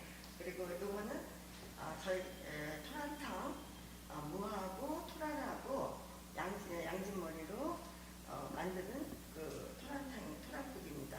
그리고 하얀 쌀밥과 추수해서 하얀 쌀밥과 그다음에 토란탕을 곁들여서 드십니다. 네. 보통 때 못 보던 음식이 상당히 많이 올라오고 굉장히 손이 많이 가는 음식이 또 눈에 띄는데요. 그리고 저는 무엇보다도 굉장히 이렇게 그릇이 평상시 때 집에서 볼 수 없었던 수저와 젓가락까지 굉장히 예쁜 컬러가 이렇게 맥시된 게 아주 인상적인 것 같습니다. So here, these are the not normal table setting for our everyday table setting. So there are a few special dishes here, which is this one, which is a marinated beef and then grilled, I guess. It's similar to kalbi or bulgogi, but this style is just to when we celebrate the ancestor, we have to prepare this way. So very traditional way to do it. This three-colored chun, which is the little pancake shape. Right here, japchae, which is a noodle dish. Also, we must have the fish and braised short rib right here, some kimchi right here, and three side dishes, three color side dishes. That's songpyeon, which is it represents the moon, and right here we have a total taro soup. Taro soup, and then of course the white rice that we just harvest. So that's our typical Korean Thanksgiving table setting. 네, 굉장히 손이 많이 가고 정성이 많이 들어간 음식을 설명해 주셨는데요. 오늘은 이 음식 중에서 두 가지를 박 대표님과 크리스틴 대표님께서 어떻게 만드는 방법을 보여드릴까 합니다. 먼저 박 대표님께서는 지금 토란탕을 평상시 때 참 많이 못 먹는 그런 음식인 것 같은데요. 토란탕을, 그다음에 크리스틴 대표님께서는 산적을 만드는 방법을 여러분도 집에서 하실 수 있게 쉽게 한번 다시 보여드리는 걸로 진행하겠습니다. 자, 그러면 시작할까요? 네, 준비가 되어 있으니까 뒤쪽으로 오시겠습니다.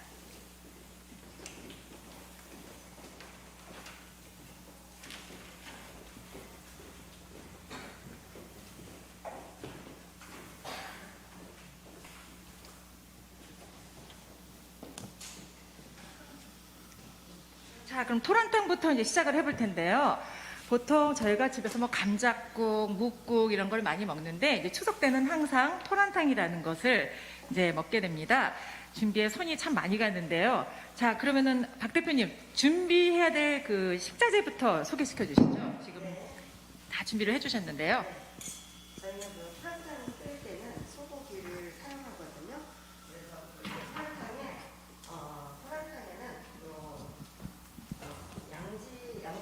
양진머리. So she has the brisket ready for the taro soup.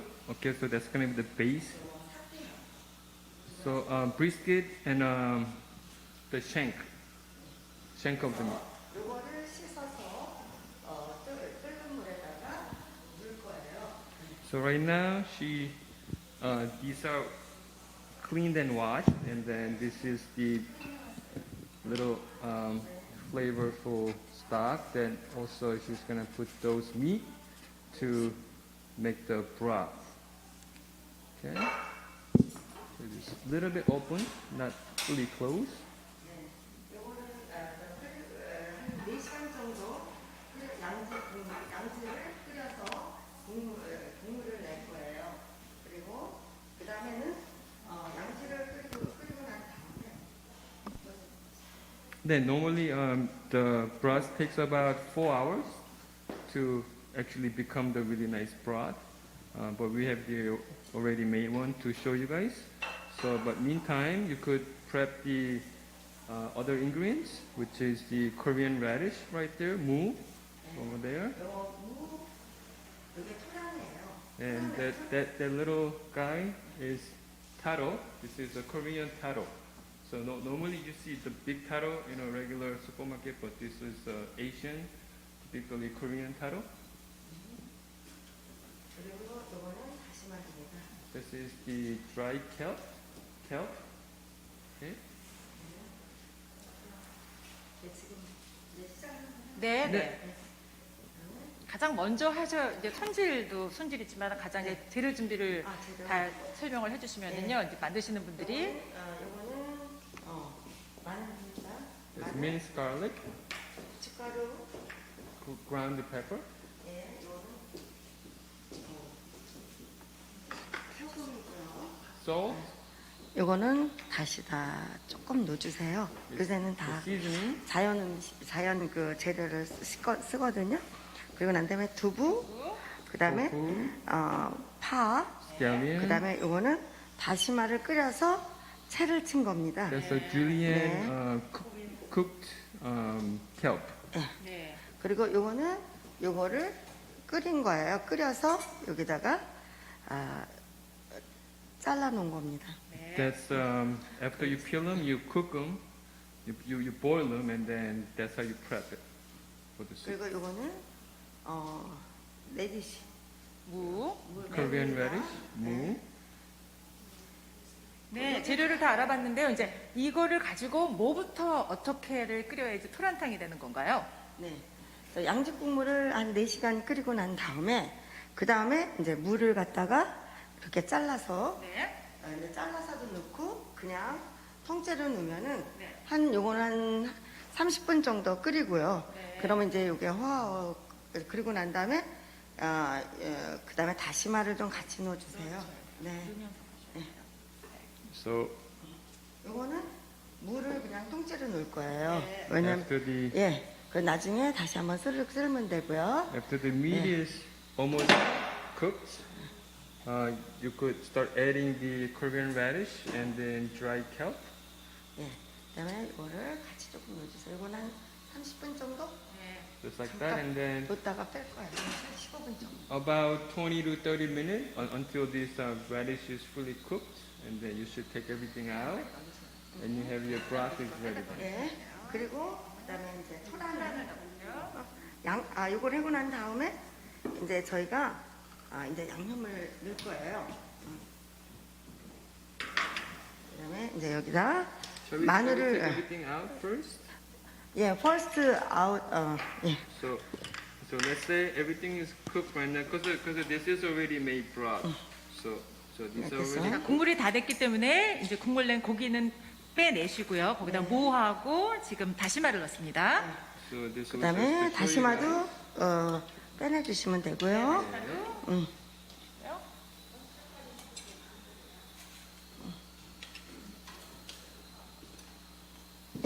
괜찮습니다. 네. 다시마도 해주시고 네. 그러고 난 다음에 이제 양념을 좀 해주시고 Now we're gonna 양념에 start seasoning the broth. 마늘을 넣어주시고요. This minced garlic. 그다음에 후추는 요거 다시다 조금만 넣죠. Seasoning. 예, This 조금만 is 넣어주고 seasoning that they made 그다음에 in house. 소금으로다 간을 맞춰주시면 Salt 됩니다.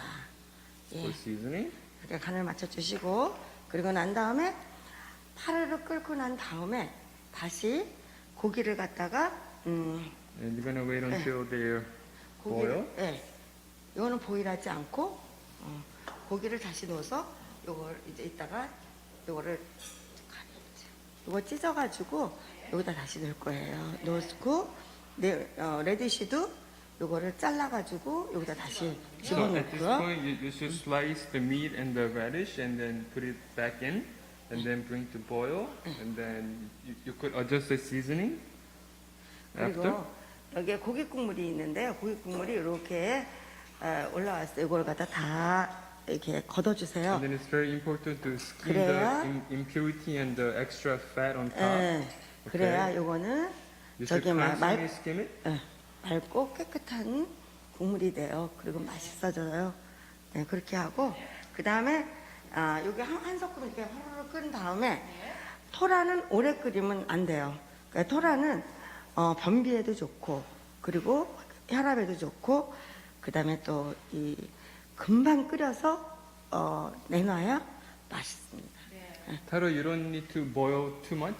Then it's gonna start breaking. Okay, because they're once cooked already, and 그리고 it has 두부도 좀 really good 넣으시고, 두부 집어넣고요. 네. characters about 그러고 it. 난 다음에 The tofu just went 네, in. 고기도 아까 넣었지만 고기를 넣는데 여기다 이제 이렇게 잘라가지고 넣으실 거예요. 넣어주세요. 네. 그리고 요거는 이제 다 끓이고 난 다음에 그 다음에 마지막에 요거는 이제 다시 요거 한 금방 서로 끓을 때 확 끓을 때 다시마를 좀 넣어주세요. 다시마 썰어놓고. 예, 썰어놓은 다시마 그 아까 주민 끓인 다시마예요. Goes in there. 그거를 좀 넣어서 이렇게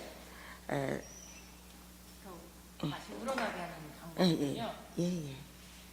그렇게 해서 해주시면은, 그리고서는 이제 파는 여기서 끓이면 안 좋으니까 여기 더 풀 거를 네, 마지막에 다 끓을 때 이제 파를 마지막으로 넣으시는 거죠? 네. 넣어주시면 And then the 됩니다. scallion goes on top as a garnish.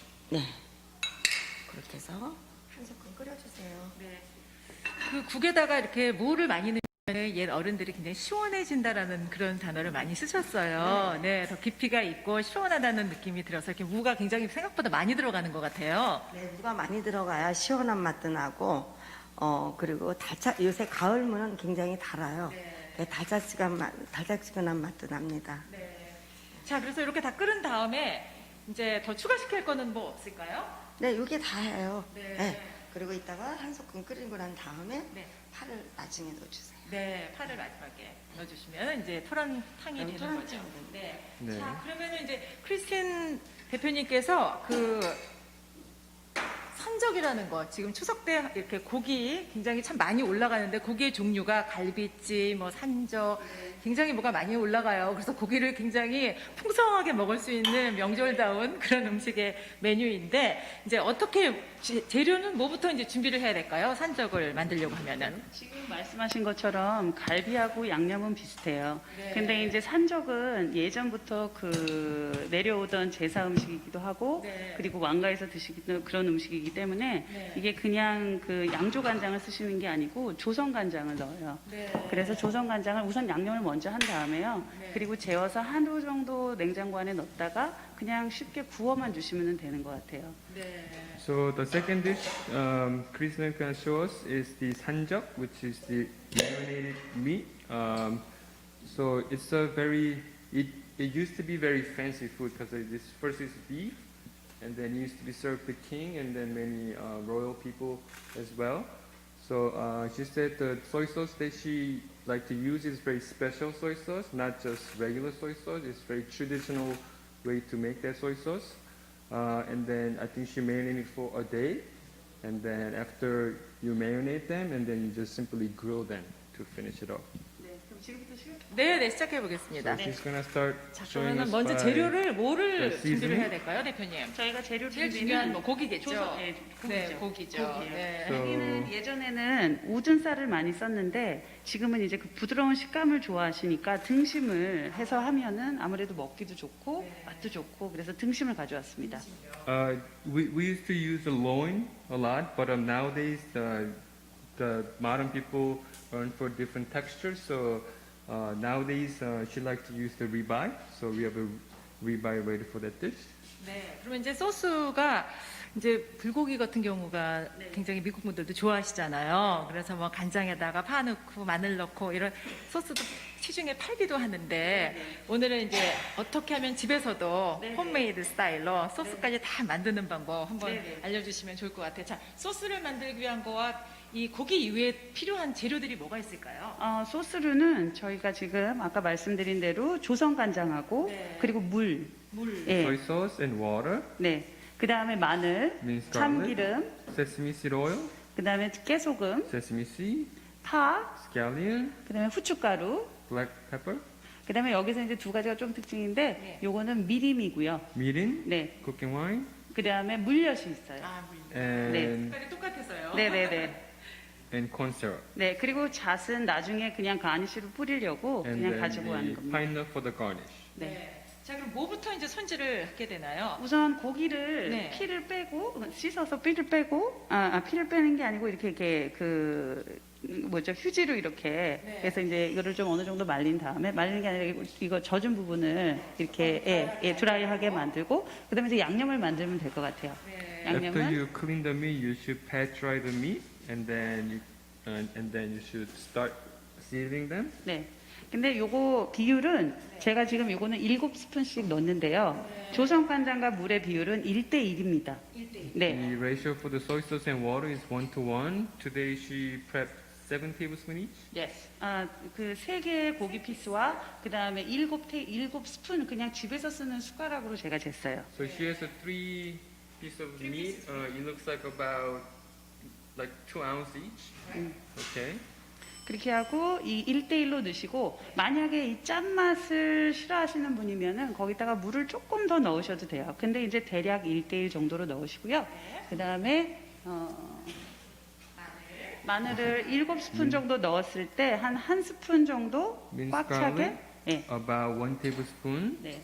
그다음에 참기름은 하나 반 정도. Sesame oil, about 1.5 tablespoon. 깨소금은 하나 정도. Roasted sesame seed, about 1 네. tablespoon. 1.5 정도. Maybe 네. 1.5. 네. I guess she likes sesame 네. seed. 그다음에 스칼리언은 한 3스푼 정도요. Scallion, about 3 네. tablespoons. 네. Yeah. 이렇게 하고 후춧가루는 그냥 조금 넣어주시면 될 것 같아요. Black pepper, 네. like about half teaspoon maybe. 네, 이렇게 해가지고 요거를 이 고기가 팻드라이된 고기에다가 요거를 이렇게 이제 재요, 예, 부어요. 잘 네. 섞은 다음에 And just 그다음에- pour onto the meat so it will get marinated. 네, 이렇게 해서 매리네이트 시킨 다음에 어느 정도까지 이걸로 좀 마요네즈 시키면은 더 양념이 지금은 배일까요? 요거는 이제 아직 다 끝나진 않았고요. 요거 다음에 이제 미림을 넣는데요. 미림은 물엿을 먼저 넣을게요. 물엿을 아까 섞지 않고 이렇게 나중에 넣는 이유는 윤기를 주기 위해서 넣거든요. 그래서 한 2스푼 정도 넣어주면 될 것 같아요. Okay, the corn syrup goes on top of the meat just like that 네. to give a 근데 너무 스윗하면 또 이 산적은 안 되고요. really nice shine when 네. you cook it. 그냥 네. 약간의 맛을 돋궈주는 정도. 그리고 이제 샤인을 위해서 넣고요. You don't want to make it too sweet this dish.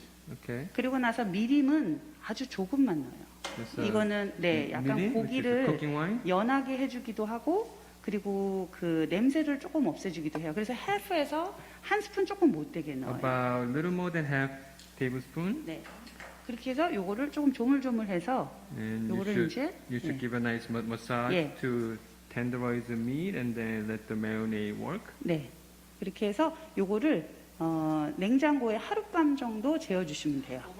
And 네네네. you 그렇게 해서 should 이게 cover it and 네. then refrigerate it for overnight.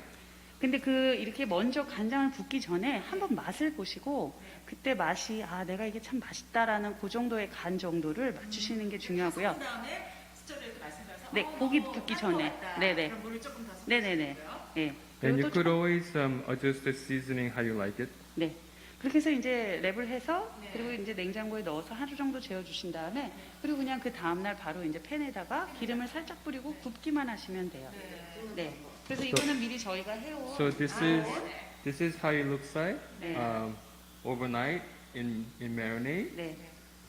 이렇게 하고 이걸 달군 다음에 So the 기름을 조금 붓고 pan's a little hot right now. 이거 참기름. So ready to 원래는 go. 이제 그냥 기름을 부어도 되는데 제가 오늘은 참기름입니다. 그러니까 뭐 집에 있는 올리브 오일이나 아니면 베지터블 오일 같은 거를 살짝만 Little 뿌려. oil. 네. And then 뜨겁습니다. 네.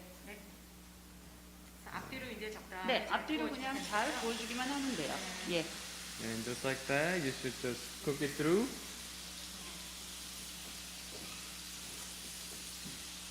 갈비 굽듯이 그냥 집에서 갈비나 네. 불고기 하시듯이 하시면 될 것 같아요. 근데 지금 이제 이런 소스 같은 거를 따로따로 그때그때마다 이렇게 넣는 것도 있지만 네. 미리 좀 이렇게 소스만 만들어 놓고 그래도 되죠. 고기를 사갖고 와서 그거를 집어넣고 조금 짠 것 같다 그럼 물 조금 더 넣고 해서 바로 만들면 시간을 많이 단축할 수 그럴 있는 수도 거죠. 있죠. 네. 그리고 그 아까 부은 소스가 갈비나 불고기에도 쓸 수 있고 그다음에 뭐 갈비나 또 뭐 조금 질긴 고기 할 때는 배를 넣기도 하고 그렇게 해서 하니까 그거는 이제 이렇게 좀 응용해서 하시면 되고요. 근데 지금 한 거는 좀 트레디셔널한 웨이로 했고요. 그리고 그 제사상에 올라갈 땐 사실 마늘을 예전에는 마늘을 넣지 않았는데 저희가 이제 제사 끝나고 식구들이 먹고 그러니까 그래서 마늘을 좀 넣어봤어요. 네. 좀 더 이제 요거를 응용해서 이렇게 트레디셔널 그 인그리디언트가 들어가는 거 말고 나는 조금 매콤하게 먹고 싶다. 약간 이제 요새 뭐 매운 불고기도 나오고 매운 갈비 양념찜 뭐 이런 것들이 많이 매운 거에 대한 선호도가 상당히 좋아서 네. 시중에 나와 있는 뭐 고춧가루 이외에 네. 많은 소스들이 이렇게 레디된 것들이 많이 나와 있어요. 근데 네네. 그런 것도 여기다 이렇게 좀 약간의 추가를 시켰을 때도 좀 그래도 괜찮겠죠. 색다른 어떤 매운 어떤 거를 즐길 수 있는 거 되지 않을까? 산적이 되겠죠. 네. 퓨전 산적으로 될 수 있겠죠? You could also utilize the marinade, the sauce, in many different ways. You could also pre-make it and then use it in different dishes. You could use it in bulgogi, kalbi, and maybe some sauteing. You could utilize in many ways. If you want to make it a little spicy, then you could always add a chili pepper in there. So there's many ways, and this is very typical base flavor of Korean cuisine. So this will be the gateway to Korean food. 네. It's almost done. 구운 거가 네, 부가 이렇게 이제 되면은 이런 모양이 나오니까 이제 조금 색깔이 그릇도 너무 예쁜데 집에서 보통은 쓸 수 없는 그런 접시라서 약간 하얀 접시 예쁜 데다 딱 올려놓으면은 색깔의 조화도 그렇고 냄새도 그렇고 아주 굉장히 맛있는 그런 산적이 된 것 같습니다. 자, 그러면은 오늘 토란탕과 산적을 보여주신 우리 박 대표님과 크리스틴 대표님께 너무 감사드리고요. 추석인데 이렇게 맛있는 음식만 먹는 것도 굉장히 즐거운 일이지만, 예, 저희가 또 굉장히 추석 때만 먹는 굉장히 특별한 또 음식이 하나 있죠. 뭘까요? 네, 정답. 네, 송편은 가족끼리 다 모여서 손으로 다 만들어서 그리고 다시 쪄서 그리고 같이 나눠 먹는 이웃과 또 가족과 나눠 먹는 아주 뜻깊은 또 하나의 저희 그 한국 사람으로서의 작품이라면 작품이라 그럴 수 있는데요. 자, 우리가 요거를 약간 치우고 여러분께 송편 만드는 방법과 찌는 방법에 대해서 간략하게 또 설명을 드리겠습니다.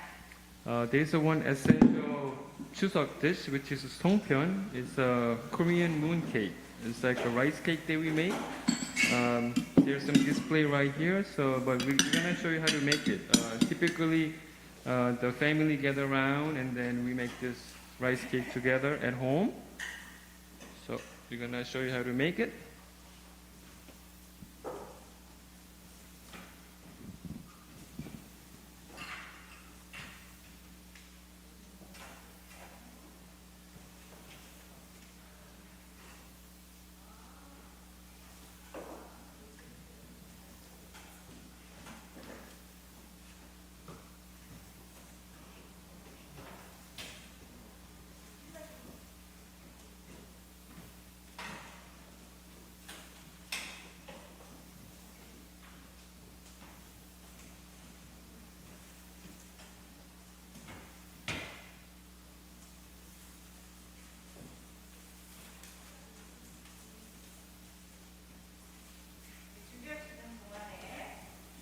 여러 가지 송편 이외에 한국의 떡이 So in Korean cuisine, we have a very large category of rice cake.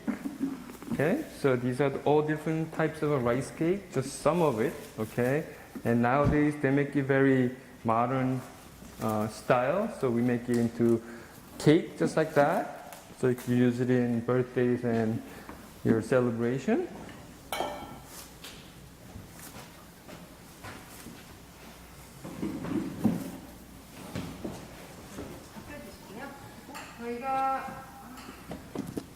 저희가 오늘 송편 만드는 법은 쉽기도 하지만 한번 설명을 몇 가지를 드리자면요.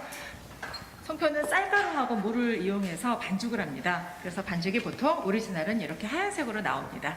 이렇게 하얀색으로 나오는데 조금 더 예쁘게 만들면 어떨까 해서 저희 조상님들께서 여기다가 야채나 그런 즙을 짜서 제 즙을 짜서 색깔을 이렇게 만듭니다. 그래서 호박가루를 넣고 또 요새 미국에서 많이 흔히 저희가 살 수 있는 비트가루도 넣고 그다음에 뭐 쑥가루나 그다음에 녹차가루나 Spinach. 뭐 시금치 가루 같은 걸 넣어서 이렇게 색깔을 다양하게 내기도 합니다. 또 자색 고구마 색깔을 넣으면 또 보라색이 또 나오기도 하고요. 그래서 여기는 5가지 컬러를 저희가 준비해서 이렇게 만들어봤습니다. 그래서 오늘은 So these are the dough for the rice cake, 송편. This rice flour, and then we use a warm water to make the dough, and then we also color them using a variety of the juice of the vegetable or the fruits. Okay, so these are the. Today we have 4 different colors to show you guys. Normally we make 5 colors. That's the traditional color. Which also you could see them in our traditional dress. It's very similar colors, if you see it. 자, 그래서 4가지 컬러를 준비해봤어요. 그래서 이제 요거 반죽해 나가고 온 거를 이제 뜯으셔서 송편을 어떻게 만드는 게 가장 예쁘고 먹기도 편한지 이제 보여드리도록 하겠습니다. So normally during the Chuseok day, we gather in a parent's house, and then everyone gather around, and then we make this together. So in my childhood memory, I've been making this since I was very small. I used to make it really big because, I thought bigger was better. So first, you should just pinch it to make a little ball. And then you should roll it. 조그만 피스를 띄어내서 동그랗게 손으로 말아줍니다. 그런 다음에 가운데다가 약간의 구멍을 넣죠. And then you just pinch it around to make almost like making a pinch pot. Okay, so it's gonna become like a little cup. And then for the stuffing, in Korean we call it so. We have 2 kinds of stuffing today, which is the mung bean, like almost like a mashed mung bean. And then this is a sesame seed, and then brown sugar, and a little bit of honey as well. Okay, this one has a little sugar in there too, so it's a little sweet side. Okay. 송편은 식사를 다 한 다음에 약간 디저트 개념으로 먹기도 하고 출출할 때 먹기도 하고 다양하게 사람들이 즐기는데요. 송편을 만들 때 색깔을 넣어서 이렇게 만드는 것도 굉장히 좋은 예쁜 떡을 만드는 데 있어서 능력에도 참 좋죠. 근데 이제 송편을 예쁘게 만들어서 저희가 쪄서 먹고 그 다음에 송편 안에는 지금 2가지를 우리 이영선 셰프님께서 소개하셨는데요. 지금 가운데는 이제 콩을 쪄서 으깨서 이제 만든 거고요. 여기는 깨소금입니다. 깨하고 약간 설탕을 넣는데요. 보통 이제 집에서 콩을 그냥 쪄서 그 콩 자체를 으깨지 않고 이렇게 넣으셔도 굉장히 건강에도 좋기 때문에 많은 분들이 옛날에 그렇게 하셨던 걸로 저는 기억이 납니다. 자, 이렇게 송편을 만들 때 여기에서 이제 좀 작게 만드시는 분, 이렇게 크게 만드시는 분, 그래서 송편을 다들 가족이 모여서 만드는 거 하나가 또 저희가 추석을 지낼 때 또 하나의 재미있는 그런 시간을 갖기도 하죠. So there are many different shapes. It depends on your family style, and it depends on where you're from. Okay, but one thing we represent when we make it almost looks like half moon. Okay, many different Asian countries like China and Japan, they make it like round, like a full moon.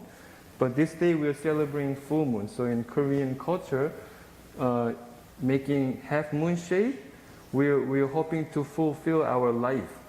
Another half by making this. Okay, so this is really a good deed in this dish. 그러니까 송편은 약간 반달 모양을 닮은 걸로 한국에서는 만들고요. 중국에서는 보통 문케이크라고 해서 이렇게 굉장히 풀문, 동그랗게 만드는데 맥락은 똑같지만 송편은 일단 반달 모양을 닮는다고 해서 모양을 그런 식으로 모양을 만들고 있습니다.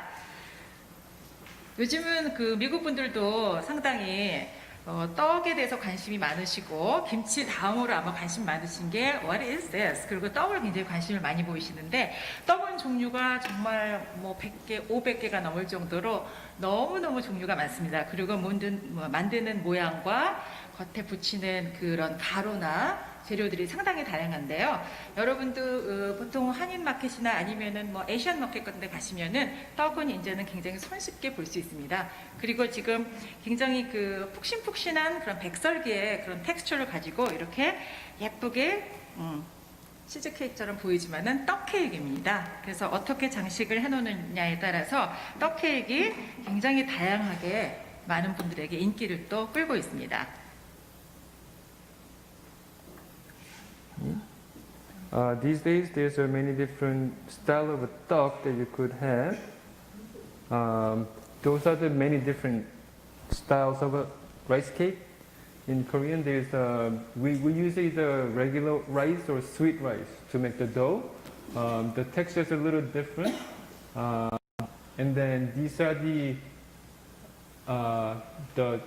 dough gets steamed, and then dough style, the cake is the flour just gets steamed, so they're not in a dough form to make that.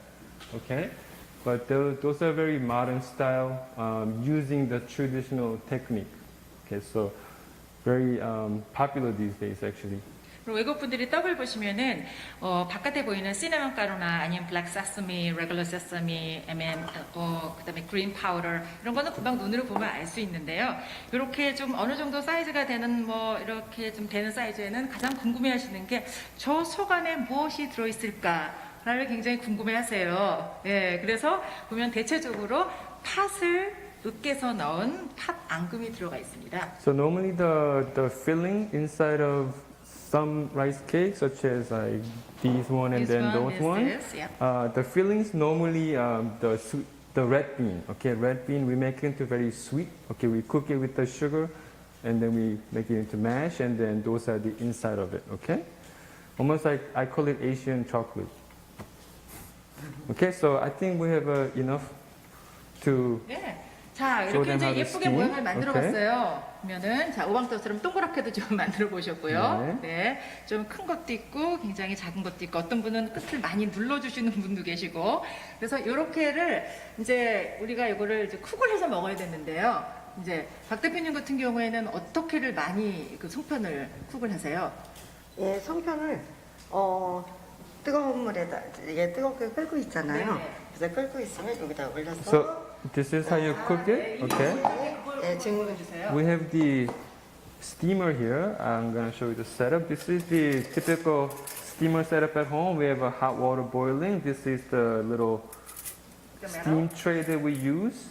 Okay, you could just buy it in any Asian 밑에다 supermarket. 물을 조금 넣고 그다음에 스팀을 So make sure the water is boiling before you put it in. So it's going to go in, and then we're going to put the cover on. Yeah. 네, 그건 찌는 방법이죠. So this is going to take about like 15 to 20 minutes. Okay? And then after they're done, you should shock it in ice water. And then it's going to give you a better texture. And then you should roll it in sesame seed oil. And then that's how you serve it.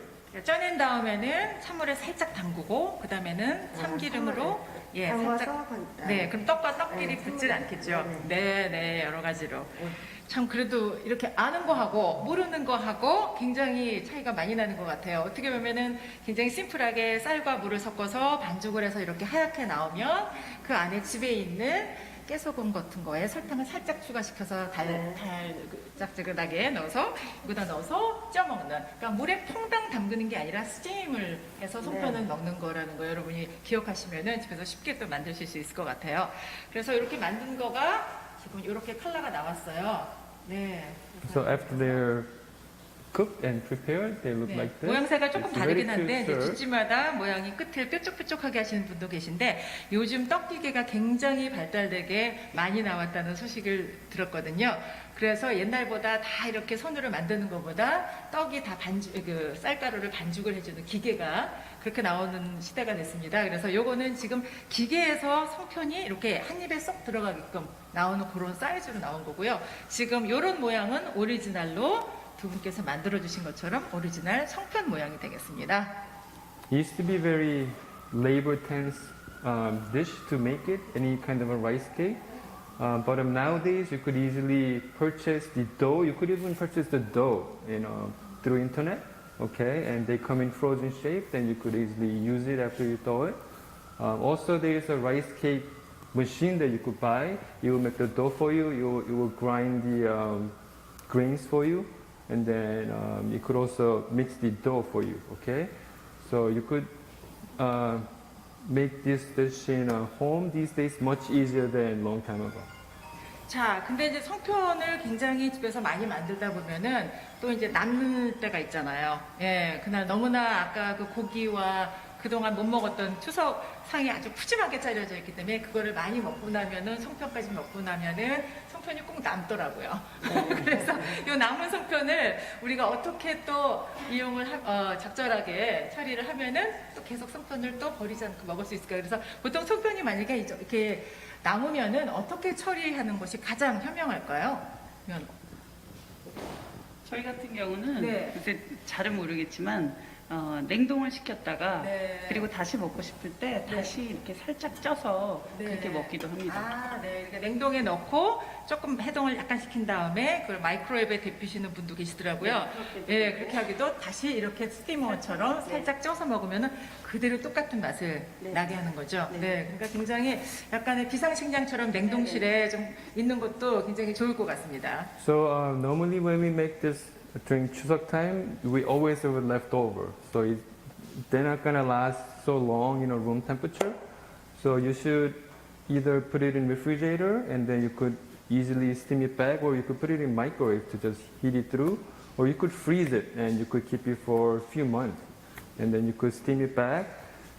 As a chef, what I like to do at home is I like to grill it. So when they're a little old, then I make it a little flat, and then I just little saute pan, and then I little oil, and then I grill to a little browning. And it's a little, maybe a little like a sweet pancake, like a hot dog. 아, 네, 호떡처럼. 네, 호떡처럼. 그것도 좋은 아이디어입니다. 네.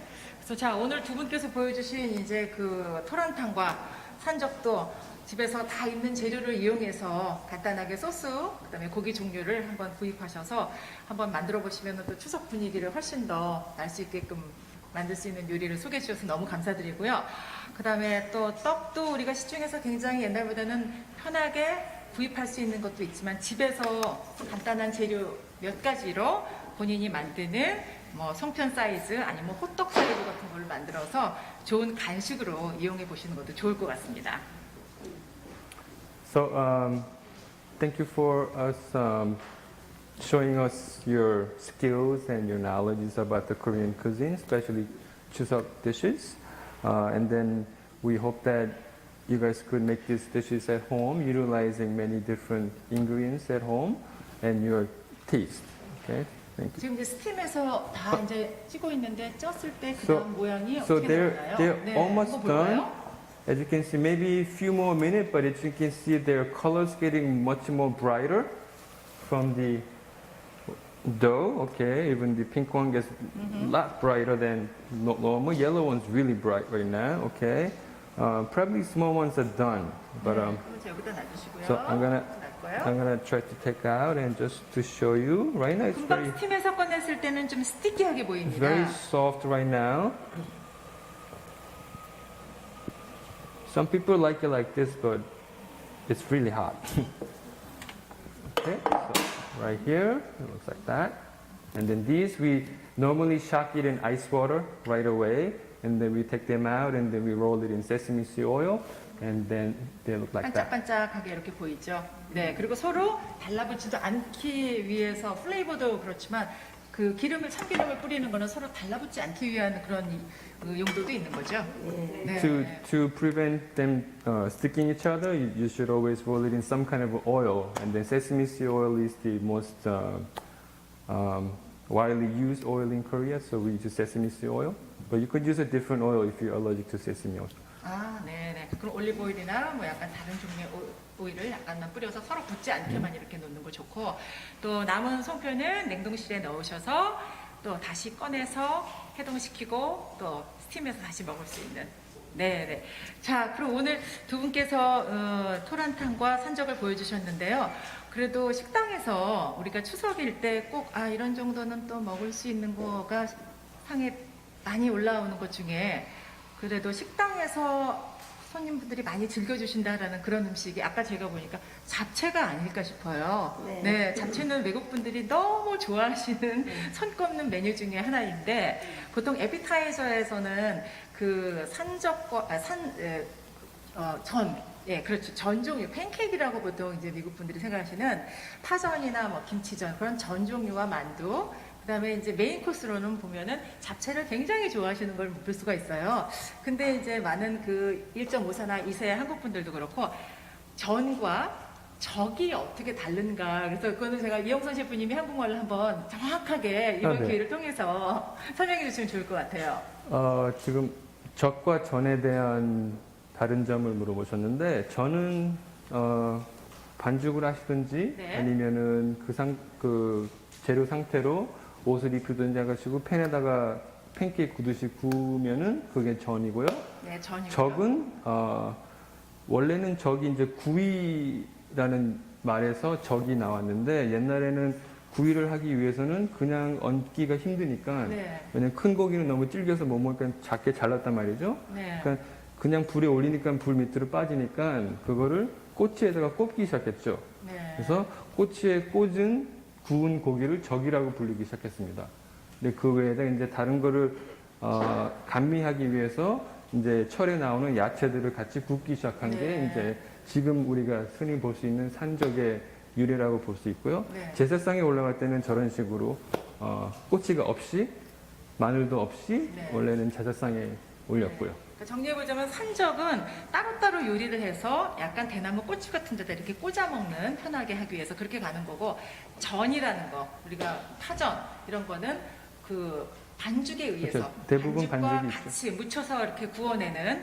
그런데 이제 아무래도 전이 좀 수월하겠죠. 적보다는 네, 준비하기가. 그래서 제사상에 올라가는 것 중에 지금 잡채가 있어서 굉장히 그 외국 분들이 이걸 상을 보신다 그러면 저거 내가 좋아하는 건데 라고 하실 것 같아요. 다른 음식들은 아마도 이게 뭐지 다 처음 보는 음식이 많으실 텐데 잡채를 보니까 저도 굉장히 반가웠거든요. 네, 저도 잡채를 좋아해서. 자, 그러면은 오늘 두 분께서 마지막 성표까지 너무나 열심히 준비를 많이 해주셔갖고 어떻게 감사를 드려야 될지 모르겠어요. 그래서 너무 감사드리고, 앞으로도 이런 기회에 한국 음식, 전통 음식을 하나씩 예, 소개시켜주는 시간을 또 가졌으면 너무 좋겠고요.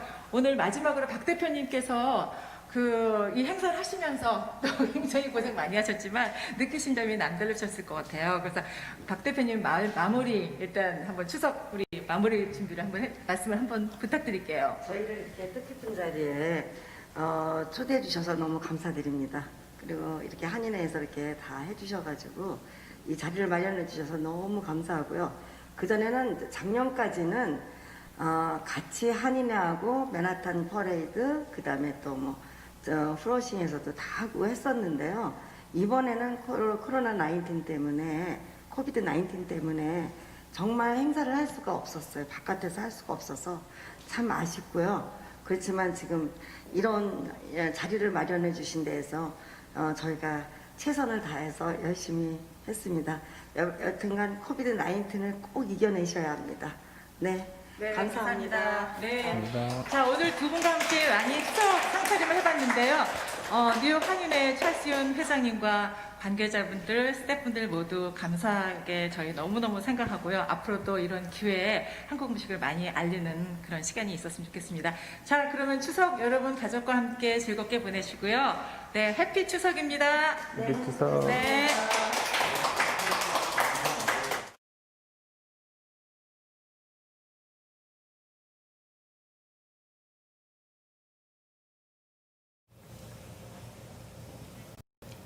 안녕하세요. 코리안 컬처 센터 대표 프리셀라 굿맨입니다. 저희 기관은 외국인과 한인 2세, 3세가 모여 한국어를 통하여 한국 문화를 알리는 기관입니다. 오늘은 특별히 K-POP 댄스를 준비했습니다. 여러분들 많이 사랑해 주시고 행복한 추석 되세요. 감사합니다.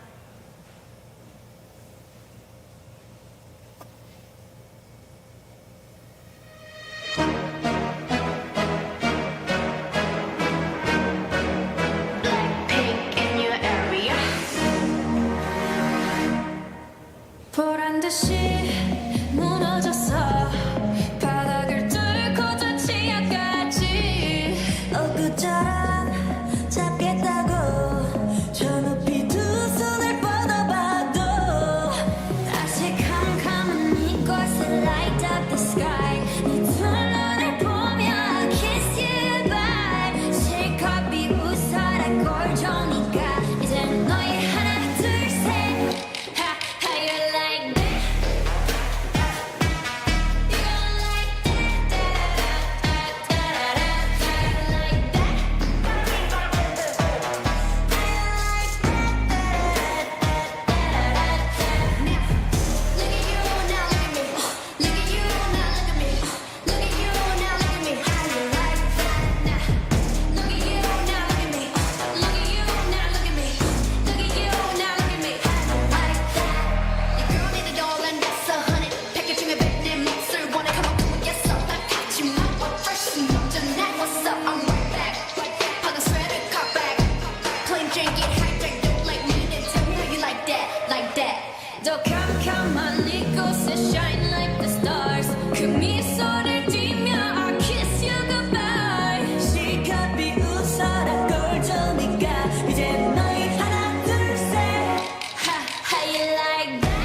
넌 너무 외로워 좀 이상해진 것 같아 널 보면서 심장이 뛴다 Pick it up, pick it up, pick it up 걸었던 게 뭔지 아니 그게 대체 왜 돼?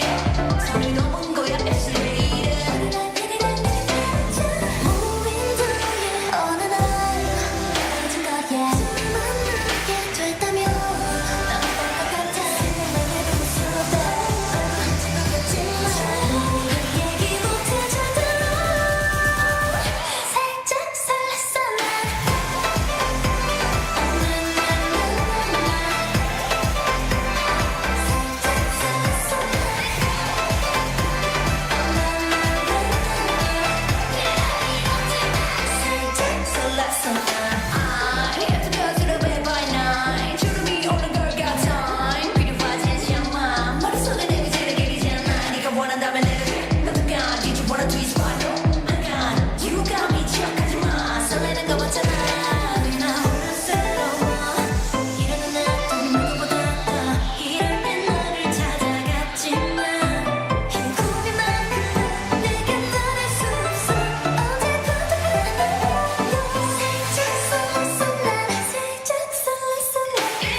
네, 손님!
push me